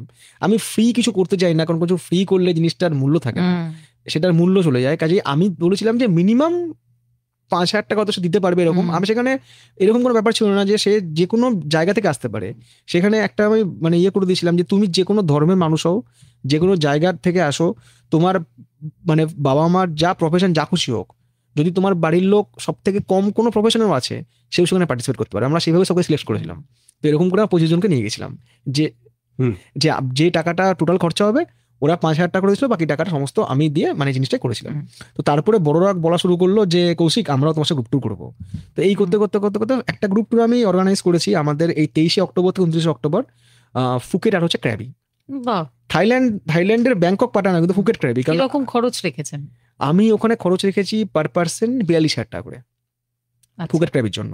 1 লাখের কমই দুজনকে নিয়ে যাচ্ছে। হ্যাঁ, এবং ফুকেট ক্র্যাবই কেন, মানে থাইল্যান্ড বলতে সবাই ব্যাংকক পাটায় বোঝে, কিন্তু আমার ব্যাংকক পাটায় ব্যক্তিগত পছন্দ নয়, আমি নেচার লাভার, তো তা আমি ফুকেট ক্র্যাবের জায়গাটা খুব সুন্দর লেগেছে। আমাদের 4 আইল্যান্ড ট্যুর আছে, হ্যাঁ। ওখানে সমুদ্রের কালারও সুন্দর, এবং ওখানে আমি একটা কথা বলেছিলাম যে দেখুন আমি তো থাইল্যান্ড গিয়েছি, আমি কিন্তু থাইল্যান্ডে অলরেডি ট্রাভেল গাইড দিয়ে দিয়েছি, আপনারা কিন্তু ভিডিওটা দেখে নিজেরাই হোটেল বুক করে যেতে পারবেন, নেসেসারি নয় আপনাদেরকে আমার সঙ্গে যেতে হবে। কিন্তু হ্যাঁ, এরকম অনেক মানুষ থাকেন যারা হয়তো বয়স্ক মানুষ, সিনিয়র সিটিজেন, তাদের হয়তো মনের মধ্যে কোথাও ভয় থাকে আমরা কি পারবো কি পারবো না। তা আমি তখন বলছিলাম ঠিক আছে আপনারা আমাদের আমার সাথে চলুন, এবং এখানে কৌশিক কোনো ট্রাভেল ব্লগার হিসেবে যাবে না, কৌশিক যাবে আপনাদের ছেলের মতো, এবং যদি আপনার ব্যাগটা তুলে দেওয়া দরকার সেটা আমি করে দেবো, অন্তত এইটুকু আমি আমার দর্শকদের জন্য করবো। তিলক পাল লিখছেন হিমাচল প্রদেশ যেতে চাই সপরিবার, কেমন খরচ? হিমাচল প্রদেশ সপরিবার যদি উনি পরিবারের হিমাচলের সংখ্যা বলেন কোন জায়গা, এটা এখানে একটা ব্যাপার আছে যে মানুষ বলে হিমাচল যাবো, হিমাচল তো অনেক বড় জায়গা, এটা মানে ধরুন এখন তো এই সিমলা, কুল্লু, মানালি, কেলং এই অঞ্চলটা তো বিধ্বস্ত হয়ে গেছে। আমরা উল্টো দিকটা যদি ভাবি, মানে অন্য রুটটা, অর্থাৎ রানীক্ষেত, আলমোড়া, ডালহৌসি, হ্যাঁ উত্তরাখণ্ড, হ্যাঁ এই দিকটা তো যাওয়া যেতে পারে।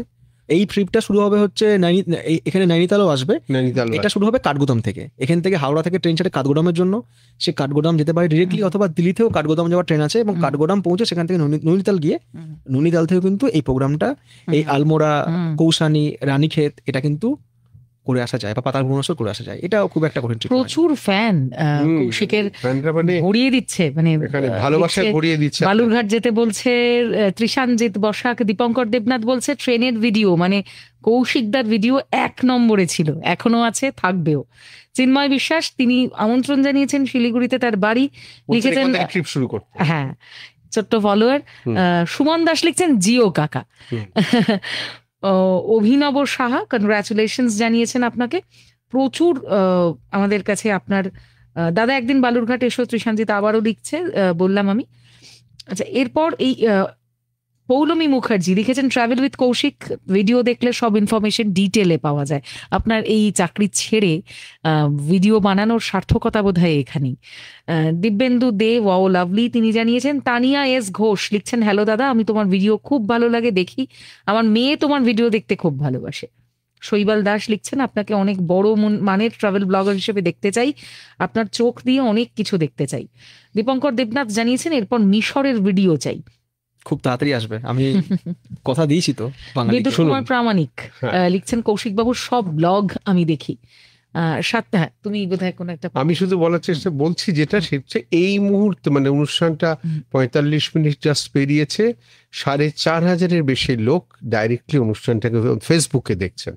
খুব ইম্পর্টেন্ট একটা অংশ আপনি হালকা করে ছেড়ে গেলেও আমি খুব একটা ছাড়তে পারছি না, সেটা হলো আপনি বললেন যে ওই নর্থ বেঙ্গল যখন নিয়ে গেছিলেন জুনিয়রদের, তখন আপনি বলেছিলেন তুমি কোন ধর্ম, কোন জায়গা থেকে, কোন অর্থনৈতিক ব্যাকগ্রাউন্ড থেকে আসছো আমার কাছে জানার বিষয় না, তুমি এসো।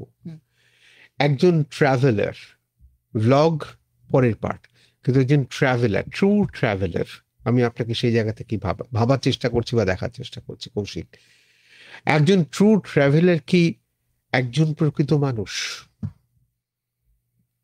আমরা বলি ধর্মের বাধা আমি মানি না, জাতপাতের বাধা আমি মানি না, কিন্তু নানান ক্ষেত্রে নানান বিধিনিষেধ ভেতরে ভেতরে মেনে চলি। কিন্তু যখন আপনি একটা টিম হিসেবে বেড়াতে যাচ্ছেন, তখন একজন ট্রাভেলার হিসেবে কি মানুষ হিসেবে অনেক বড় হচ্ছেন আপনি।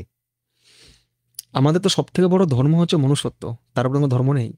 কিন্তু আমি একটা কথা মনে করি যে আমরা যে ধর্মের মানুষ হই না কেন, আমাদের সবার একজন করে ঈশ্বর আছে।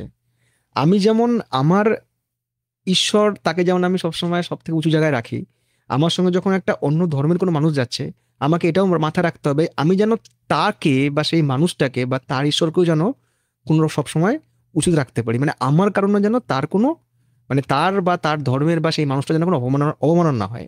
তবেই তো মানুষের, এটাই কিন্তু হচ্ছে একজন মানুষের প্রকৃত ধর্ম।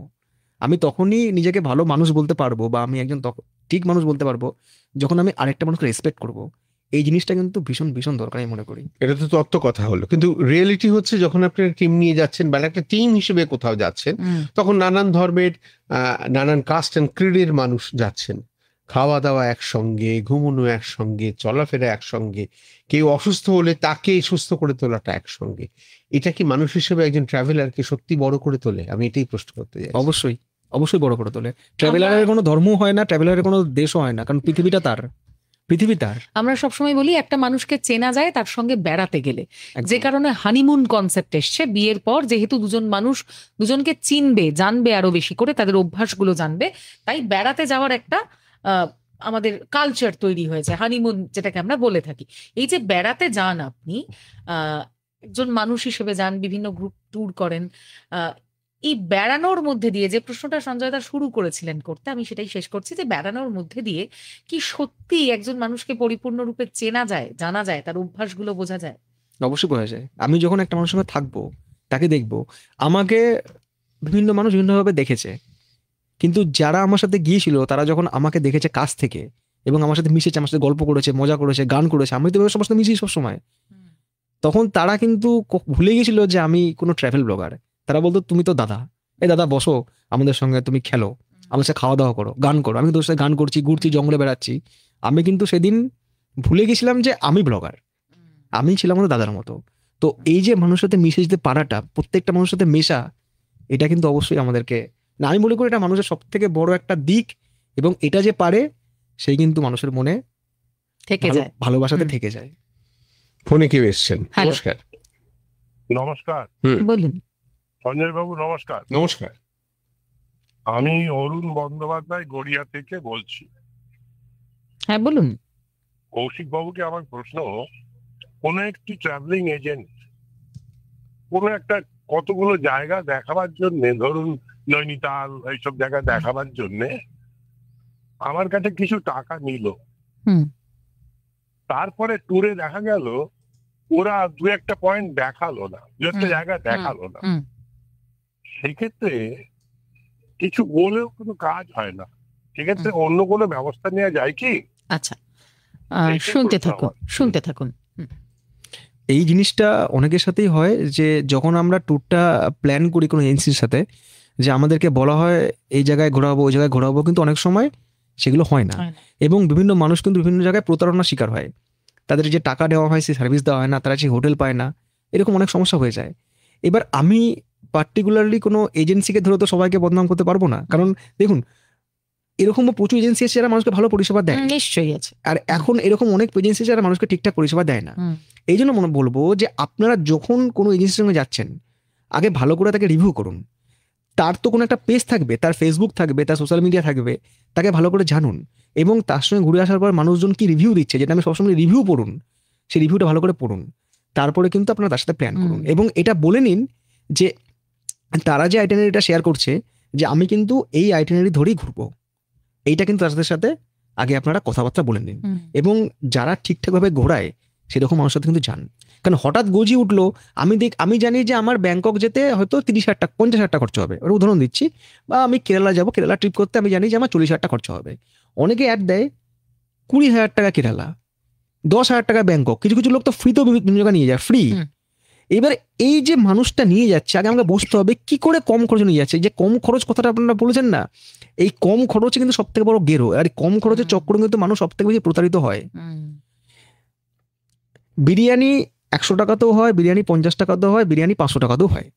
এবার আমাকে বুঝতে হবে যে কোয়ালিটি, 500 টাকার বিরিয়ানিও মানুষ কেনে, 50 টাকারও কেনে, কিন্তু কোয়ালিটি জিনিসটা কিন্তু সবসময় ম্যাটার করে, সেটা খাওয়ার ক্ষেত্রেও এবং সেটা কিন্তু ট্রাভেল করার। আবার দেখা যায় যে 500 টাকার বিরিয়ানি খারাপ হলো, অথচ একটা 150 টাকার পাড়ার বিরিয়ানি তার থেকে স্বাদু অবশ্যই আছে। কিন্তু ওই যে বললাম যে রিভিউ, আমি যখন একটা জায়গায় যাচ্ছি এজেন্সির সাথে, আমাকে ভালো করে জানতে হবে যে এর রিভিউ কিরকম আছে। আর ব্লগার আমাদের কিন্তু কাজ কোনো এজেন্সিকে সবসময় প্রমোট করা নয়। আমি কিন্তু আমার ভিডিওতে সবসময় একটা কথা বলি যে কৌশিক এই কথাটা বললো, কৌশিক এজেন্সির সাথে গেল, সেটাকে আপনারা বেদবাক্য মনে করবেন, কিন্তু করবেন না। আমার কাজ আপনাকে গাইড করে দেওয়া। একজন ফোনে আছেন, হ্যালো, না ছিলেন, চলে গেছেন, আবারও আসবেন নিশ্চয়ই। ফেসবুকে আমাদের আকাশবাণী কলকাতার ফেসবুকে অরুণাব দত্ত লিখছেন, আমাকে নিয়ে যাবেন। অরুণাবু কোথা থেকে লিখেছেন সেটা অবশ্য জানি না। ঝন্টুপাল লিখছেন, মেদিনীপুর আসুন একবার। মানে এই ডাকগুলো না আমার খুব ভালো লাগে। অবশ্যই যাবো মেদিনীপুরে, তো আমার বন্ধু থাকে, আমি তো গিয়েছি অনেকদিন আগে মেদিনীপুরে, অবশ্যই যাবো। আমি চেষ্টা করি সব জায়গায় যাওয়ার, কিন্তু নিজের বাইরে থাকতে পারি না, এটা হচ্ছে ব্যাপার। আর যে প্রশ্নে ছিলাম যে এই যে কম খরচের যে বিষয়, হোটেল বুকিং আমি কোনো, এখন তো হোটেল বুকিং ওয়েবসাইট ভীষণ স্ক্যামে ভরে গেছে বিভিন্ন জায়গা, বিশেষ করে ওই যে দীপুদা যেটা সঞ্জয়দা শুরু করেছিল, মানে দীঘা পুরী দার্জিলিং এ প্রচুর হোটেল তারা বিজ্ঞাপন দেয় যে আমাদের এই নাম্বার ছাড়া যোগাযোগ করবেন না, বাকিগুলো সব স্ক্যাম। পুরো তো এটা হয়, হ্যাঁ, প্রচুর হয়, প্রচুর হয়, এই দীপুদা পুরোটাতেই হয়। তো এই দীঘা পুরী দার্জিলিং এর যেই স্ক্যাম, এটা এখন নৈনিতালেও বিভিন্ন জায়গায় ছোটখাটো ইয়েতে হচ্ছে, বিদেশেও হচ্ছে। এই স্ক্যাম থেকে বাঁচতে হোটেল বুকিং করার সময় অনলাইনে কি কি খেয়াল করব? প্রথমত হচ্ছে, যখন আমি কোনো সংস্থা থেকে হোটেলটা বুক করছি, যেখান থেকে করছি, অনেক রকম অ্যাপ রয়েছে। তো ফার্স্ট অফ অল হচ্ছে রিভিউ। আমি বারবার করে একটা কথা বলছি, এই কথাটা কেন বলছি, কারণ আমি যখন বুকিং করতে যাচ্ছি সেখানে আমাকে রিভিউ বলে একটা গুগল অপশন আছে, এবং সেখানে সেই হোটেল সরকার মানুষ কি লিখেছে সেটা একটু ভালো করে পড়তে হবে, একটু ধৈর্য ধরে পড়তে হবে। এবং সেটা পড়ার পরে কিন্তু আমি যদি বুঝি যে না, এই হোটেল সম্পর্কে মানুষ ঠিকঠাক লিখেছে বা এখানে ফেসিলিটি ঠিকঠাক আছে, তবেই কিন্তু আমি হোটেল বুক করবো। আর একটা বিষয় সেটা হচ্ছে যে লোকেশন। আমি যে জায়গাটায় থাকবো সেই জায়গাটা শহর থেকে দূরে না শহরের বাইরে। অনেক সময় আমরা দেখি যে আমরা কম খরচে হোটেল বুক করতে গিয়ে দূরে হোটেল বুক করে বসে আছি, আমাদের ট্রান্সপোর্টেশনেই প্রচুর টাকা খরচ হয়ে যাচ্ছে। তো এইগুলো কিন্তু একটু দেখে, যারা নিজেরা হোটেল বুক করবে অনলাইনে বুক করার ক্ষেত্রে দেখে শুনে বুক করলে কিন্তু আমার মনে হয় না খুব একটা প্রবলেম হয়। শুধু FM গোল্ডের ফেসবুকে 8,000 জন এই মুহূর্তে অনুষ্ঠান দেখছেন, 92টা কমেন্ট এসে, সব কমেন্টও আমরা পড়ে উঠতে পারছি না। বহু জায়গায় আপনাকে এখানে আমন্ত্রণ জানানো হচ্ছে। কেউ বলছে দাদা রায়গঞ্জে আসেন, কেউ বলছেন শান্তিপুরের ভাঙা রাস উৎসবে আপনি আসুন। অবশ্যই যাবো। হ্যাঁ, আমার মনে হচ্ছে না 365 দিন আপনি এইভাবে মেলাতে পারবেন। বাড়িতে কেমন থাকবো? যাদবেন্দ্র পণ্ডা লিখছেন, সবচেয়ে কম খরচে কোন বিখ্যাত জায়গাগুলোয় যাওয়া যাবে ভারতের? এইটা একটা খুব মানে কঠিন প্রশ্ন, যে সব থেকে কম খরচ। এবার সব থেকে কম খরচ বলতে গেলে আপনি আপনার বাজেটটা আমাকে বলতে হবে যে আমি এত টাকা দিয়ে এখানে যেতে চাইছি। সব থেকে কম খরচে গিয়ে এবার আপনি কোথায় যেতে চাইছেন সেই জায়গাগুলো জানতে হবে আমাকে।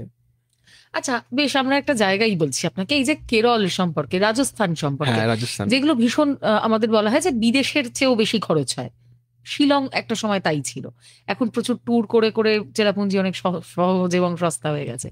এই সত্যি সত্যি এই যে কেরল বা রাজস্থান বা মধ্যপ্রদেশ, মানে এই পুরো জঙ্গল বেল্টটা, এইগুলো কভার করতে কি সত্যি বিদেশের মতন খরচ হয়?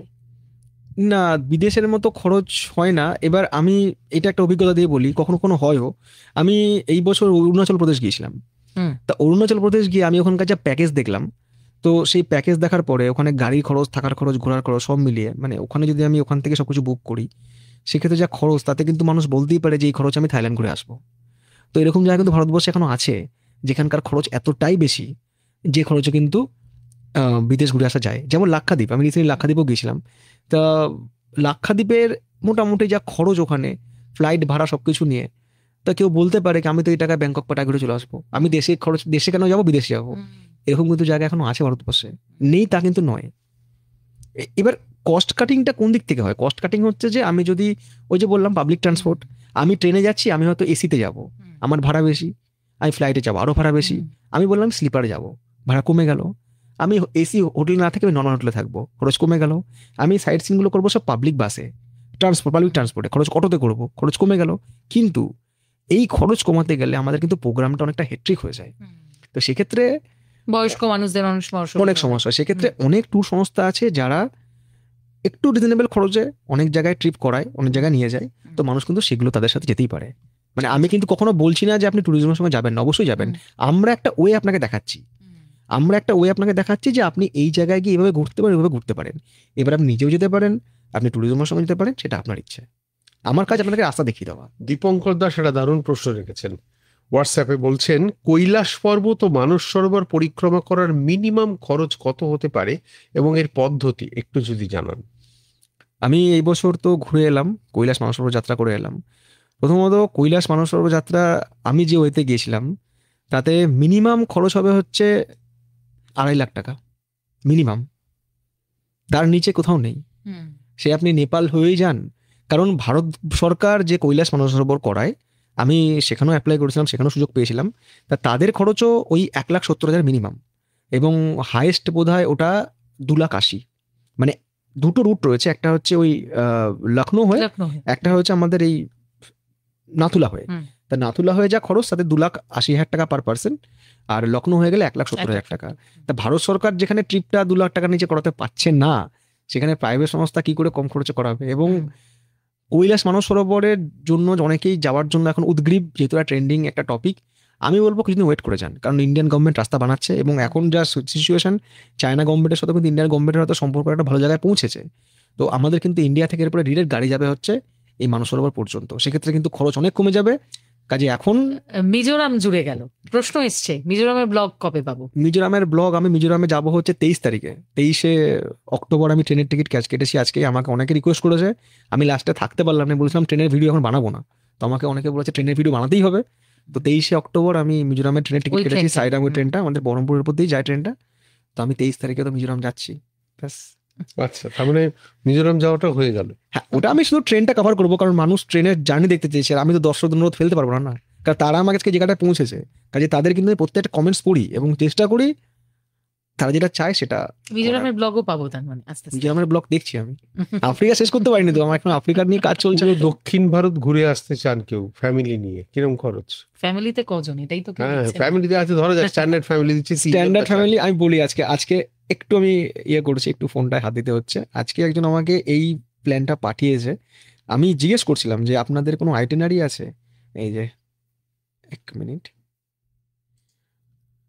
অনেক সংস্থা আছে যারা এই ট্রিপগুলো করায়। এই মুহূর্তে 9,000 লোক লাইভ দেখছে। 32,000 টাকা টোটাল যদি কেউ কন্যাকুমারী দিয়ে শুরু করে একটা সার্কিট পুরো করে, যে কলকাতা থেকে কন্যাকুমারী, এবং কন্যাকুমারীর পরে হচ্ছে কোভালম, তারপরে আলেপ্পি, থেকড়ি, মুন্নার হয়ে এর্নাকুলামে প্রোগ্রাম শেষ করে, তাহলে এখানে খরচ দেখাচ্ছে 32,000।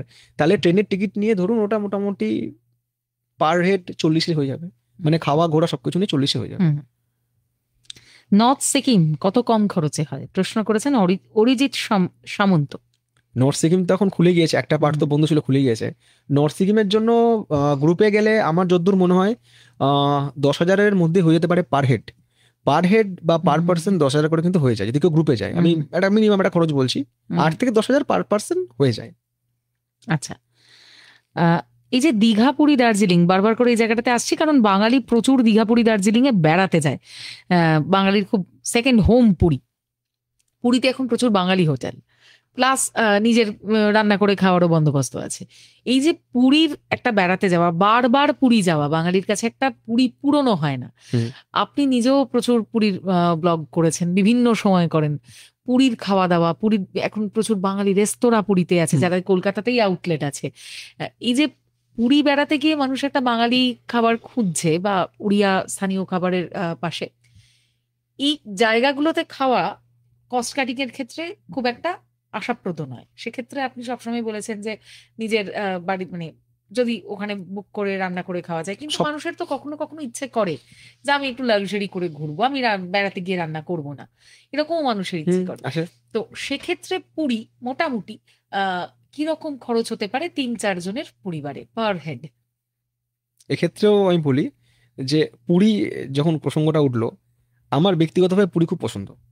আমি ভারতবর্ষের তো মোটামুটি সবকটা সমুদ্র সৈকতে গিয়েছি, কিন্তু পুরীর মতো সমুদ্র সৈকতে কোথাও পাইনি। পুরীতে একটা আলাদা ভালোবাসা আছে, ওই যে সন্ধ্যাবেলায় ওখানে চেয়ার ভাড়া করে বসা, ওই হাওয়া, ওই সমুদ্রের ঢেউ, তারপরে কানের কাছে একটা বাঁশি বাজায়, তারপরে মিষ্টি টিষ্টি বিক্রি হয়। পুরী আমাকে যখন তখনই চলে যাবো, পুরী আমার কাছে ভীষণ পছন্দের জায়গা, আমাদের সকলের কাছেই। এবার পুরীর যে খরচ আমি বলি, পুরীর ধরুন ট্রেন ভাড়া আমি যদি আপ ডাউন, আমি ধরে নিলাম যে 2-4 হাজার টাকা ট্রেন ভাড়া আপ ডাউন।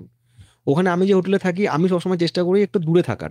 দূরে মানে কি, সবাই অনেকে বলে যে আমি সমুদ্রে সি ফেসি হোটেল নেবো, সি ফেসি রুম নেবো। এবার আমি সারাদিন কতবার সমুদ্র দেখবো, তো সি ফেসি রুমটাকে যদি আমরা একটু অ্যাভয়েড করে আমরা একটু ভেতরের দিকে থাকি, একটু সমুদ্র থেকে একটু দূরে বা ওয়াকিং ডিস্টেন্সে থাকি, সেক্ষেত্রে কিন্তু আমার 2,000 টাকায় হোটেল পার ডে হয়ে যাবে। তাহলে আমি যদি 3 দিন থাকি, তাহলে কত লাগছে আমার? 3 দিনে 6,000 টাকা, 6,000 আপ ডাউন ধরলাম, 4,000, 10,000, 10 থেকে 12,000 আরামসে ঘুরে যাবে। আবার স্কুটি, খাওয়া দাওয়া রয়েছে, খাওয়া দাওয়া নিয়ে ধরলাম। আর স্কুটি ওখানে একটা আমি যদি রেন্ট করে নিই, একদিন হয়তো রেস্টুরেন্টে খেলাম, ভালো রেস্টুরেন্টে, অন্যদিন আমি হোটেলের রেস্টুরেন্টে খেলাম, সেখানে খরচটাও কম, ওখানে মিল সিস্টেমে খাওয়া হয়। আর আমি একটা ওখানে 500 টাকা দিয়ে স্কুটি রেন্ট করলাম, আমি একটু পুজো টুজো দেওয়ার খরচ হার্ডলি 15 আপনি বলছেন ম্যাক্সিমাম। আবার ফোনে কেউ। হ্যালো, কে আছেন? নমস্কার। হ্যালো, না এলে কথা বলতে হবে, হ্যাঁ, কথা না বললে কিন্তু লাইনটা ব্লক করে রাখলে অন্যরা আসতে পারবেন না। আর ওই যেটাকে বলে না প্রায় লিপস এন্ড বাউন্ডস, 9,500 লোক এই মুহূর্তে লাইভ ভিডিও দেখছেন। ওই যে কম খরচে দারুণ বেড়ানো, এই কম আর দারুণ, এই ব্যাপারটাকে একটু ইকুয়েট করে দিন তো, মানে কম ইজ ইকুয়াল টু দারুণ। কম খরচে দারুণ বেরোনো, এটা আমার মনে হয় শুনতে ভালো লাগে, কিন্তু ওই কম খরচে দারুণ বেরোনো ওই জিনিসটা মানে কোথায় হয়? এই এই বিজ্ঞাপনটা আমি আপনাকে শুরুতেও প্রথমে এই আলোচনায় করছিলাম যে এই বিজ্ঞাপনটা মানুষের মাথাটা পুরো শেষ করে দিয়েছে। এই কথাটা কখনো যদি আমরা মনে করি কম খরচে দারুণ বেরাবো, এই কম আর দারুণ এই জিনিসটা কোনো হয় না। এটা শুনতে ভালো লাগে, এটা কিন্তু দেখতে ভালো লাগে। কৌশিকের ব্লগ যারা দেখে তারা কিন্তু এটা স্বীকার করে, তাই আমরা আজকে প্রোগ্রামের নাম এটা আমি রেখেছি। আমি যে যেমন আমি বলছি, তার প্রমাণও আমি দিচ্ছি। ঠিকঠাক খরচে সৌরভ কর্মকার লিখছে, দারুণ ব্যাপার, তুমি খুব ভালো লাগছে, তুমি এখানে লাইভ করছো। হ্যাঁ, আচ্ছা, তারপর যে প্রশ্নটাতে যাব, যে রাজকুমার সাউ, সে বলেছে পুরুলিয়ার অযোধ্যা পাহাড়ের উপর ব্লগ করুন, আমি পুরুলিয়া থেকে বলছি। করাই আছে। এ তো গেল। বিশ্বজিৎ মণ্ডল প্রশ্ন করেছেন, এই যে বললাম কম খরচে দারুণ, এই বেসিকটার উপর ভিত্তি করে প্রশ্নটা এসেছে যে আন্দামান দুজনের বাজেট কত পড়বে। আন্দামান নিয়ে কিন্তু মানুষের প্রচুর আগ্রহ, ঠিক কাশ্মীরের মতো, এবং প্রচুর প্যাকেজ। মানে আমি এরকম একটা ব্লগ দেখেছি যে 20,000 টাকায় আন্দামান নিয়ে যাচ্ছে, এবং তাতে প্রচুর গালাগালিও খাচ্ছে আর কি ওই ব্লগের নিচে। এই যে বললাম কম হ্যাঁ। খরচ। আপনি একটু ঠিকঠাক করে বলুন আন্দামান যেতে দুজনের কিরকম আমি খরচ আন্দামান হতে পারে? গেছিলাম 2021 সালে। আমি 2021 সালে ডিসেম্বর মাসে আন্দামান গেছিলাম। তো আন্দামান মোটামুটি আমি সবটাই ঘুরেছি। আন্দামান তো অনেকটা বড় জায়গা। এবার সবাই কি করে, ওই ওই আন্দামান পোর্ট ব্লেয়ার ঘুরলো, তারপরে ওই হ্যাভলক গেল, নীল আইল্যান্ড গেল, ঘুরে চলে এলো। ওটা আন্দামান না। আমি আরো অনেক ভেতরে ভেতরে গেছিলাম, যেখানে জারোয়ারা আছে অনেক, যেগুলো তারপরে ওই যে রস আইল্যান্ড, স্মিথ আইল্যান্ড, ওই দিকটা তো গিয়েছিলাম। আন্দামান যা খরচ, এবার সেক্ষেত্রে আগে আমাকে প্ল্যানটা করতে হবে যে আন্দামানে আমি কিভাবে ঘুরবো। একটা আইল্যান্ড থেকে যখন আমি একটা আইল্যান্ডে ট্রান্সফার হবো, সেক্ষেত্রে যে বোট, আমি গভর্নমেন্ট ফেরিতে ঘুরবো না প্রাইভেট ফেরিতে ঘুরবো। প্রাইভেট ফেরিতে ঘুরলে একরকম খরচ, গভর্নমেন্ট ফেরিতে কোনটা ট্রান্সফার বেশি হলে খরচ? অবশ্যই প্রাইভেটে বেশি খরচ। আন্দামানে আমি যা দেখেছি, মানে আমি যদি যাই এখন আন্দামান ফ্লাইট নিয়ে, তাতে পার হেড ঠিকঠাক ঘুরতে গেলে আপ ডাউন নিয়ে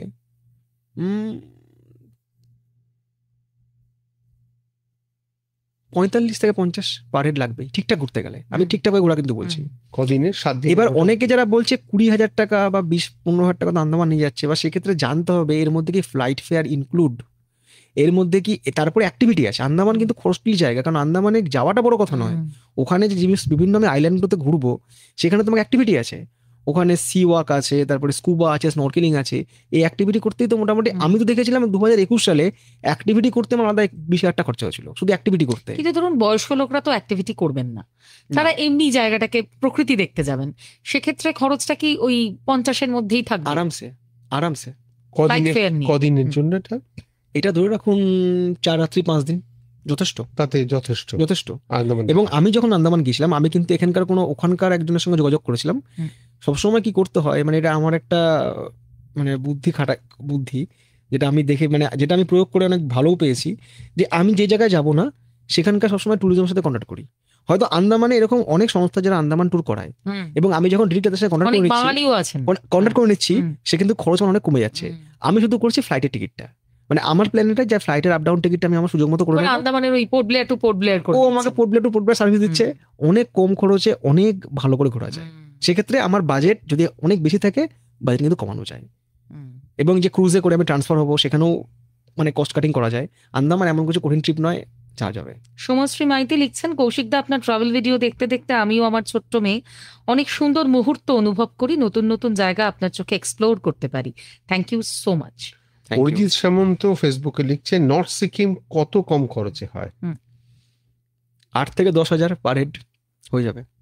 নর্থ সিকিম 10,000 টাকা পার হেড যদি কেউ শেয়ারিং এ যায়, বললো বোধহয়, বলেছে হয়ে যাবে, আরামসে হয়ে যায়। কমল ভৌমিক তো একটা মজার কমেন্ট করেছেন, লিখেছেন কম পয়সায় ঘুগনি মুড়ি ভালো হয়। আচ্ছা, আশাদুল লিখছেন, সুন্দরবনের বাজেট 4 জন বন্ধু কিন্তু ব্যাচেলর বন্ধুই ধরবো, কারণ 4 জন মিলে যাচ্ছেন। সুন্দরবনের একটা বাজেট চেয়েছেন। সুন্দরবনের বাজেট কিন্তু বিভিন্ন রকম ক্ষেত্রে ডিপেন্ড করে। কেউ বোটে রাত্রিবাস করে, কেউ লাক্সারিয়াস রিসোর্টে রাত্রিবাস করে, কেউ নর্মাল হোটেলে রাত্রিবাস করে। বেশিরভাগ ক্ষেত্রে যারা বাজেটে ঘুরে তারা পাখিরালয়ে গিয়ে থাকে, ওখানকার হোটেলে গিয়ে থাকে। তো আমি সুন্দরবন 3,000 টাকা তো ঘুরেছি, আমি সুন্দরবন 6,000 টাকা তো ঘুরেছি। 3 থেকে 6-এর মধ্যে সুন্দরবন করা যেতে পারে। এটা 3.5 হতে পারে, 4 হতে পারে, বাট এতেই হয়ে যাবে। অঙ্কিতা মন্ডল খুব কঠিন প্রশ্ন দিয়েছে আপনার কাছে, বলছেন বিদেশ না নিজের দেশ, কোন ট্রিপ আপনার বেশি ভালো লেগেছে? বিদেশ না নিজের দেশ, এই জিনিসটা একটু ব্যাখ্যা করতে হবে আমাকে। সেটা হচ্ছে যে বিদেশ আমি কেন যাই, মানে আমি কেন যাই তার একটা মেন কারণ হচ্ছে শেখা। প্রথমত হচ্ছে যে বিদেশে গেলে কিছু শেখা যায়, বিশেষ করে ডিসিপ্লিন। আমি যখন জাপানে গিয়েছিলাম ওখানে আমি দেখেছিলাম যে ট্রাফিক সিগন্যালে হয়তো কোনো গাড়ি নেই, সিগন্যালটা রেড, তারপর কিন্তু মানুষজন পারাপার করছে না। এবং শুনেছিলাম যে ওখানে নাকি স্কুলে প্রথম যে শেখানো হয় যে ডিসিপ্লিন। বিদেশ কিন্তু যাওয়ার একটা বিশেষ কারণ হচ্ছে শেখা। ট্রেনে জোরে কথা না বলা, যখন তখন ওই আমরা ট্রেনে হয়তো জোরে গান চালাচ্ছে, মানে একটা যেখানে সেখানে নোংরা ফেলছে, মানে একটা দেশকে, নিজের এলাকাকে, অঞ্চলকে কত সুন্দর কত সুস্থ রাখা যায়, তার জন্য কিন্তু আমার মনে হয় বিদেশ প্রত্যেকের একবার যাওয়া উচিত। এবং কম খরচে হোক, নিজের খরচ মানে যেরকম খরচে। এবং আমি বিদেশ থেকে কিন্তু কিছু শিখেছি। প্রত্যেকটা জায়গায় যতগুলো আমি দেশে গিয়েছি, রাশিয়া যখন গিয়েছি, রাশিয়া থেকে, বা আমি যখন জাপানে গেছি, বা যেখানে যেখানে গিয়েছি, বিশেষ করে ভুটান, কম খরচের বিদেশ আমাদের ভুটান, ঠিক আছে, ভুটানে গেলেও কিন্তু বোঝা যাবে যে দেশটা কত সুন্দর, মানে মানুষ তার দেশকে কত সুন্দর রাখে। তো বিদেশ তো অবশ্যই মানে শেখার জন্য ঠিক আছে, বাট ভালোবাসা নিজের দেশ। 17 মিনিট এখনো আপনাকে আমরা পাবো। ইতিমধ্যেই ফেসবুক লাইভে, শুধু FM গোল্ডের ফেসবুক লাইভে 11,000 মানুষ দেখছেন, 165টা কমেন্ট। ফ্যান কমেন্ট আমি মানে শেষ করতে পারছি না। দেবাঞ্জন সরকার লিখেছে দাদা big fan. Subhashis S Manna লিখছে দাদা হলদিয়া এসো। কুমকুম সাহা লিখছেন ঘরে বসে তোমার ব্লগ দেখে আনন্দ পাই। মোহিনী কর্মকার বলেছেন রাজস্থান ট্যুর পার হেড কত পড়বে, একটু বলো। রাজস্থান ট্যুরেরও ডিপেন্ড করে যে আপনি রাজস্থানে কোন পার্টে যাচ্ছেন। আমি যেমন জয়সালমের গিয়েছিলাম। রাজস্থান বোধহয় 3-4 বারের লাগে কভার করতে। একবারে রাজস্থান হবে না। কেউ যদি যোধপুর যায়, উদয়পুর যায়, মাউন্ট আবু যায়, বা জয়পুর যায়, এই দিক দিয়ে একটা ট্রিপ হয়। কেউ জয়সালমের যায়, জয়সালমের দিকটা একটা হয়। এটা ডিপেন্ড করে। তবে রাজস্থানও ওই মোটামুটি কত হবে, 20-25 ম্যাক্সিমাম। এখন একটু খরচ তো বেড়েছে, পার হেড ওরকমই লাগবে, কারণ এখন মানুষজনের একটু লাক্সারি বেড়েছে, কারণ মানুষজন একটু এসিতেও কম খরচই বললেন। রাজস্থান এত কম খরচে আমরা চট করে পাই না। আমি প্ল্যান করলে আমি তো সব খরচ ডেসক্রিপশনে দিয়ে দিচ্ছি, মানুষ তো দেখে নিচ্ছে। আমি তো মানে যেটা খরচ সেটাই তো বলে দিন আমি। স্বরূপ ব্যানার্জি লিখছে কৌশিক ভাইয়ের একটা জিনিস দারুণ মনে দাগ কাটে, যেটা হলো চানাচুর মুড়ি। বিদেশে গিয়ে বাঙালির আবেগ। হ্যাঁ, আফ্রিকার মানুষকে এবার মুড়ি খাইছো তুমি ট্রেনে, এরকম। আমি এই গল্পটা কিরকম, আফ্রিকার মানুষকে মুড়ি, আমি ট্রেনে ট্রাভেল করছি, তো ওইখানে আমি যাচ্ছিলাম হচ্ছে এই নাইরোবি থেকে মোম্বাসা ট্রেনে। তো আমার পাশে একজন রয়েছে, উনি নাইজেরিয়ার, উনিও মোম্বাসা বেড়াতে যাচ্ছেন। তা আমাকে বলছে যে আমি সকালবেলা চায়ের সাথে মুড়ি খাই, অনেক সময় খিদে পাচ্ছিল, সেদিনকে খাওয়া হয়নি। তো আমার কাছে মুড়ির প্যাকেট দেখে বলছে এটা কি। আচ্ছা, আপনি ভাষাটা বোঝেন কিভাবে ওদের? ইংলিশে কথা আচ্ছা। তো আমি বললাম মুড়ি হোয়াট ইজ মুড়ি। তখন আমি ওকে প্যাকেটটা দিলাম। তো প্যাকেটটা দেখে দাঁত দিয়ে প্যাকেটটা ছিল। তো অনেকে বলছে এই তো বাঙালিদের মতো প্যাকেট কাটছে দাঁত দিয়ে। তা মুড়িটা প্রথমে এরকম করে খাচ্ছে। বললাম না, এরকম করে নয়, আপনি এইভাবে খান। এইভাবে যখন খেলো মুড়ি, ভালো লেগেছে, নাইস। আমি বললাম দেখুন, বাঙালিদের আজকাল অনেকে মুড়ি চিড়ের কথা তো ভুলে গিয়েছে, যে মুড়ি চিড়ে নামের একটা খাবার আছে। বাট এই যে আফ্রিকার মানুষটা মুড়িটা খেয়ে যে প্রশংসা করলো, আমার খুব ভালো লাগলো। আমি কিন্তু যেখানে যেখানে গিয়েছি আমি চেষ্টা করি সিদ্ধ ভাত। আমি অনেক জায়গায় যত রাশিয়ায় গিয়েছি, কোথাও রান্না করেছি সিদ্ধ ভাত, ওখানে মানুষ খাইয়েছি সিদ্ধ ভাত, ঘি আলু সিদ্ধ ভাত, তারা খেয়ে খুব হ্যাপি হয়েছে, বাহ দারুণ খাবার। তো বাঙালিকে সব জায়গায় পৌঁছে দিতে হবে। আপনার ভিডিও দেখে মন ভালো হয়ে যায়, এরকমও জানাচ্ছেন কিন্তু আমাদের এখানে এসে প্রচুর লোক। পিছুটান নামের একটা ফেসবুক পেজ থেকে এই কমেন্ট এসেছে, দাদা মুম্বাই আসুন, ধারাভিতে একটা ব্লগ করুন, এই কথা বলেছেন। চেষ্টা করবো যাওয়ার। সোনালী ভুঁইয়া বাগ। আচ্ছা, প্রচুর লোকজন প্রচুর লিখছেন, মানে এত আপনার কৌশিকটা রক রাজদীপ কুন্ডু লিখছেন। আমি আপনাকে একটা কথা বলি যে বিভিন্ন জায়গায় যাওয়ার খরচ আপনি বারবার করে যেটা বলছেন, তাহলে ট্রান্সপোর্টের খরচের ক্ষেত্রে ম্যাক্সিমাম মাস ট্রান্সপোর্ট, পাবলিক পরিবহন, যে গণপরিবহন ব্যবহার করা, হোটেল ইত্যাদি চয়েস করার ক্ষেত্রে একটু অ্যাভারেজ সাইজ, পরিষ্কার পরিচ্ছন্ন কিন্তু একটু অ্যাভারেজ সাইজ হোটেল চয়েস করা। তার মানে কি এটাই যে আমরা যেটাকে বলি না যে ওভারহেড কস্ট বেড়ে যায়, এই ওভারহেড কস্টটাকে কার্টেল করে মূল বেড়ানোটাকে লক্ষ্য রাখলেই খরচটা কম হয়। অবশ্যই আমার তো মনে হয় এই জিনিসটাই করা উচিত, যে আমি কোনো জায়গায় যখন বেড়াতে যাব, যে আমার লক্ষ্য থাকবে সেই জায়গায় ভালো করে ঘুরবো। সবসময় যে আমাকে আমার রুম থেকে যে কাঞ্চনজঙ্ঘা দেখাই যাবে এরকম ব্যাপার নেই। অনেকে বলে যে আমি ভালো রুম পেলাম না।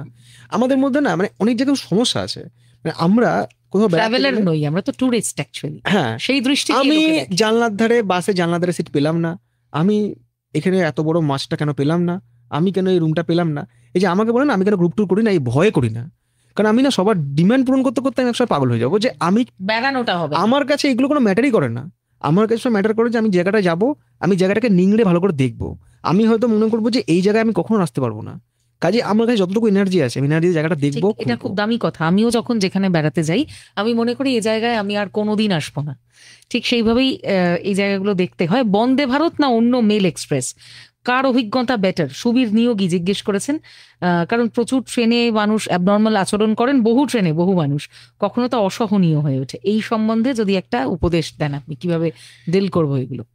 অবশ্যই বন্দে ভারত, কারণ বন্দে ভারত যে ট্রেনটা সেটা কিন্তু আমি বলবো যে আমার কাছে খুব ভালো লাগে, কারণ আমি ট্রেনে উঠলাম, নেমে গেলাম, আমি ফ্লাইটের মতো ফ্লাইটের মতো একটা ব্যাপার আছে, যে কনসেপ্টটা আস্তে আস্তে সবসময় সব বিদেশেও আছে, আমাদের দেশেও জিনিসটা চলে এসেছে। যেমন জাপানের এরপরে যে মুম্বাই আর আহমেদাবাদের যে বুলেট ট্রেন চালু হচ্ছে, জাপানের যে শিনকানসেন ওরাই ওই প্রজেক্টের হাত ধরেই আসছে, এবং জাপানে যেরকম ট্রেন চলে ইন্ডিয়াতে কিন্তু সেরকম ভাবেই শিনকানসেন চলবে, যে আমাদের কাছে সময় অনেক কমে যাবে। ওই যে রাত্রেবেলা আমি ট্রেনে উঠলাম, বিছানা কম্বল শুয়ে জড়িয়ে পড়লাম, সকালবেলা উঠে ঘুম থেকে উঠতে হবে, নামতে হবে, এই কনসেপ্ট থাকবে না।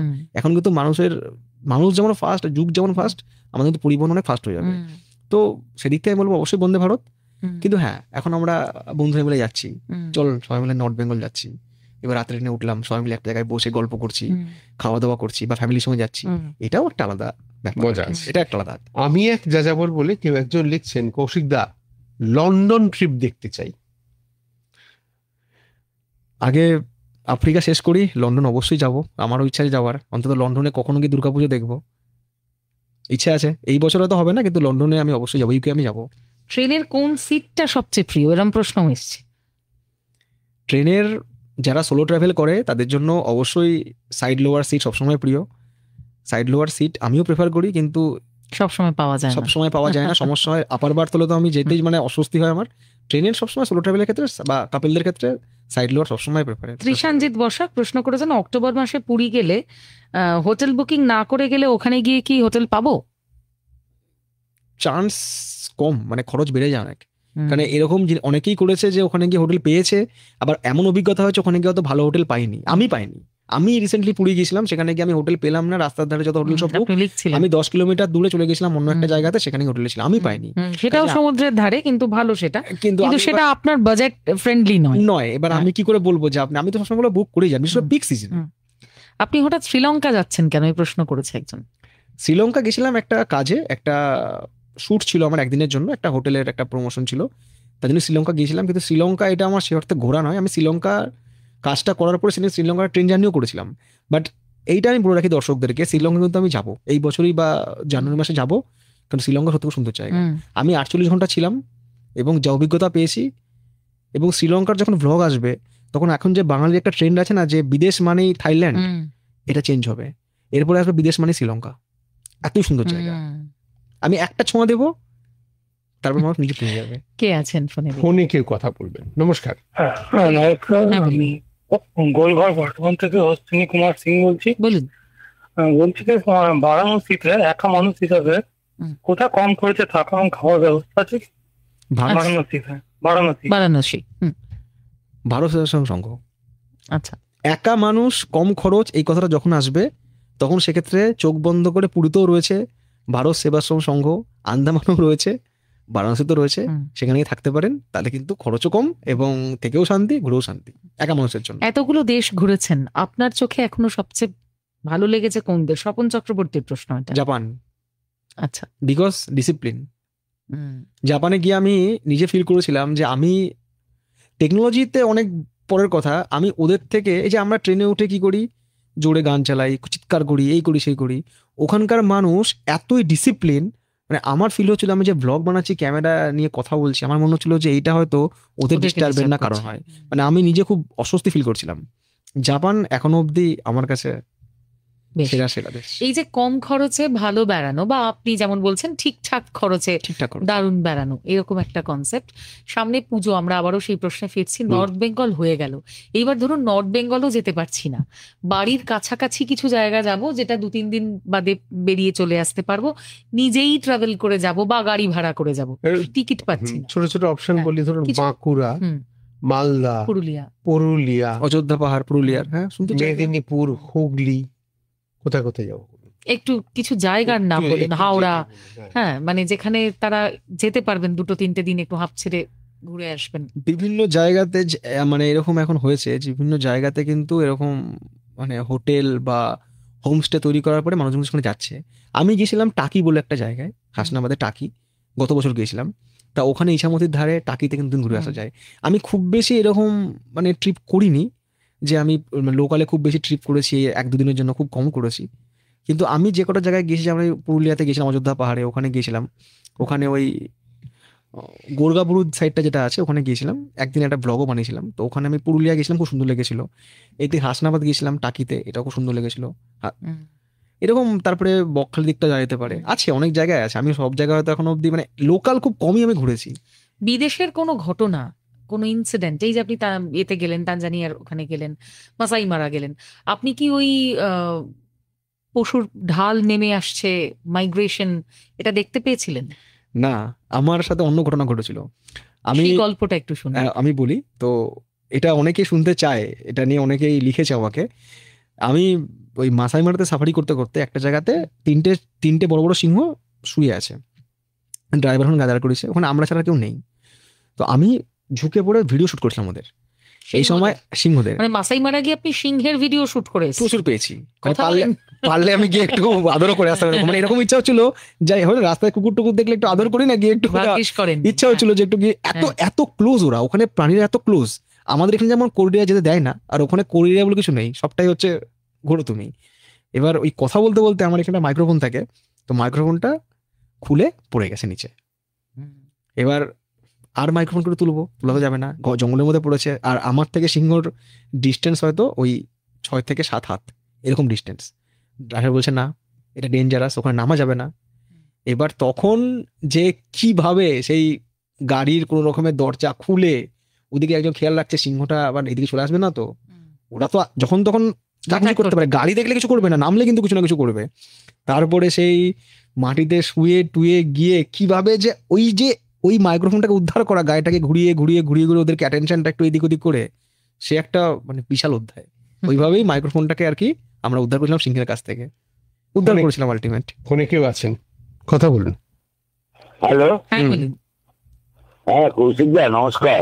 নমস্কার, খুব ভালো লাগলো, অনেক কিছু শিখতে। কে বলছেন, কোথা থেকে? আমি বাঁকুড়া থেকে বলছি। তবে আরেকটা ভালো লাগলো আজকে। আপনার নাম কি? হুগলি। আপনার নাম কি? নাম বলুন আপনার। আমি মৃত্যুঞ্জয়। মৃত্যুঞ্জয় বাঁকুড়া থেকে বলছেন? হ্যাঁ, বেশ, হ্যাঁ আপনি শুনতে থাকুন মৃত্যুঞ্জয়। হ্যাঁ, অনেকেই বলছেন যে আমরা দিওয়ালিতে কিন্নরে যেতে চাই, এটা নিয়ে কিছু বললে ভালো হয়। কিন্নর হিমাচল প্রদেশের, সুদীপ্তা দে সরকার। হ্যাঁ, কিন্নরে আমি গিয়েছিলাম। তো কিন্নর নিয়ে আমি স্পিতি ভ্যালি গিয়েছিলাম, এই বছরই গিয়েছিলাম। তো স্পিতি ভ্যালির উপরে ডিটেলস ব্লগ আছে, তো যদি আপনারা দেখতে চান তো ব্লগ দেখে নিতে পারেন, ওখানে প্লেলিস্টে স্পিতি ভ্যালি আছে, সেখান থেকে আপনারা কিন্নর কিন্তু ঘুরে আসতে পারেন। কিন্তু ওই সময়টায় রোড খোলা থাকবে কিনা সেটা দেখতে হবে, হয়তো স্নোফল হলো, রোড ক্লোজ হয়ে গেল, এটা কিন্তু খোঁজ নিয়ে যাবেন যে ওই সময় যেতে পারবেন কিনা। আর স্পিতি ভ্যালি কিন্তু খুব সুন্দর জায়গা হিমাচল প্রদেশের। বয়স্কদের যারা নিয়ে ঘোরেন তাদের, ইভেন আমাদেরও যারা বাবা মাকে নিয়ে ঘুরি, তাদের একটা চাহিদা থাকে বরফ দেখাবো বাবা মাকে, কিন্তু তারা খুব ঠান্ডাতেও কষ্ট পাবেন না, এরকম কিছু জায়গা যদি বলেন যে যে সময়টা গেলে বরফও পাবেন কিন্তু ওই প্রচন্ড কাল ঠান্ডাটা পাবেন না, এরকম একটা কিছু। বাড়ির কাছে যদি বরফ চাই, আমি যদি বলি বাড়ির কাছে বরফ, তাহলে কিন্তু আমাদের ওই ছাঙ্গুলেক বাবা মন্দির, মানে হচ্ছে আমাদের সিকিম, যে সময়টা বরফ পড়ে। আর যদি একটু দূরে বরফ পেতে চাই তাহলে আমাদের ওই সিমলা মানালি, সিমলায় তো বরফ থাকে না, মানালিতে বরফ থাকে, মানালি, এবং না হলে হচ্ছে কাশ্মীর। তাছাড়া তো আর কোথাও, হ্যাঁ উত্তরাখণ্ড, অরুণাচলেও আসে, কিন্তু অরুণাচলটা একটু দূর হয়ে যাচ্ছে, মানে একটু অনেকটাই দূর, একটু চাপও আছে অরুণাচল, কারণ ওখানে ইনার লাইন পারমিট করার ব্যাপার রয়েছে। তো ওই বাড়ির কাছে যদি বলি বরফ আমি দেখবো, মানে আমি হয়তো কোনোদিন বরফ দেখিনি, আজকে প্রথম বরফ দেখবো। মানে অনেকে তো আছে যে বরফ দেখার জন্য পাহাড়ে যায়, প্রথম বরফে ছোঁয়া নিচ্ছি, তাহলে আমি বলবো যে সিকিম বেস্ট। ওই এপ্রিল মে মাসের দিকে, মানে আমার মনে আছে আমি উচ্চ মাধ্যমিক দিয়ে সেই বছর আমাকে সিকিম বেড়াতে নিয়ে গেছিল বাড়ি থেকে, তো ওখানে গিয়ে প্রথম বরফ দেখেছিলাম। ওটা আমার জীবনে প্রথম পাহাড়ে বরফ সিকিমে। ওই জন্য বলবো যারা কখনো বরফ দেখেনি, বাড়ির কাছে বরফ বলতে আমাদের সিকিম যথেষ্ট সুন্দর জায়গা। কখনো কখনো নর্থ সিকিম লাদাখের মতোই হয়ে যায়। লাদাখ আমি যখন গিয়েছি, যথেষ্ট সুন্দর জায়গা। আমি বলবো যে আমাদের দেশে বা আমাদের আশেপাশে অনেক সুন্দর সুন্দর জায়গা আছে, খরচও কম, সুন্দর সুন্দর জায়গা আছে, সেগুলো আপনারা দেখুন। বিদেশ আমাদের থাকবে, বিদেশে তো সবাই যেতে পারবে না, বিদেশ আমাদের সঙ্গে সঙ্গে চলবে, এটা একটা অ্যাডিশনাল। কিন্তু আমাদের কাছাকাছি যেসব জায়গা সেগুলো কিন্তু আপনারা দেখুন, ঘুরে আসুন। আরও একটা কথা বলবো সবাইকে, যে মানে পরিবেশটাকে নষ্ট করবেন না।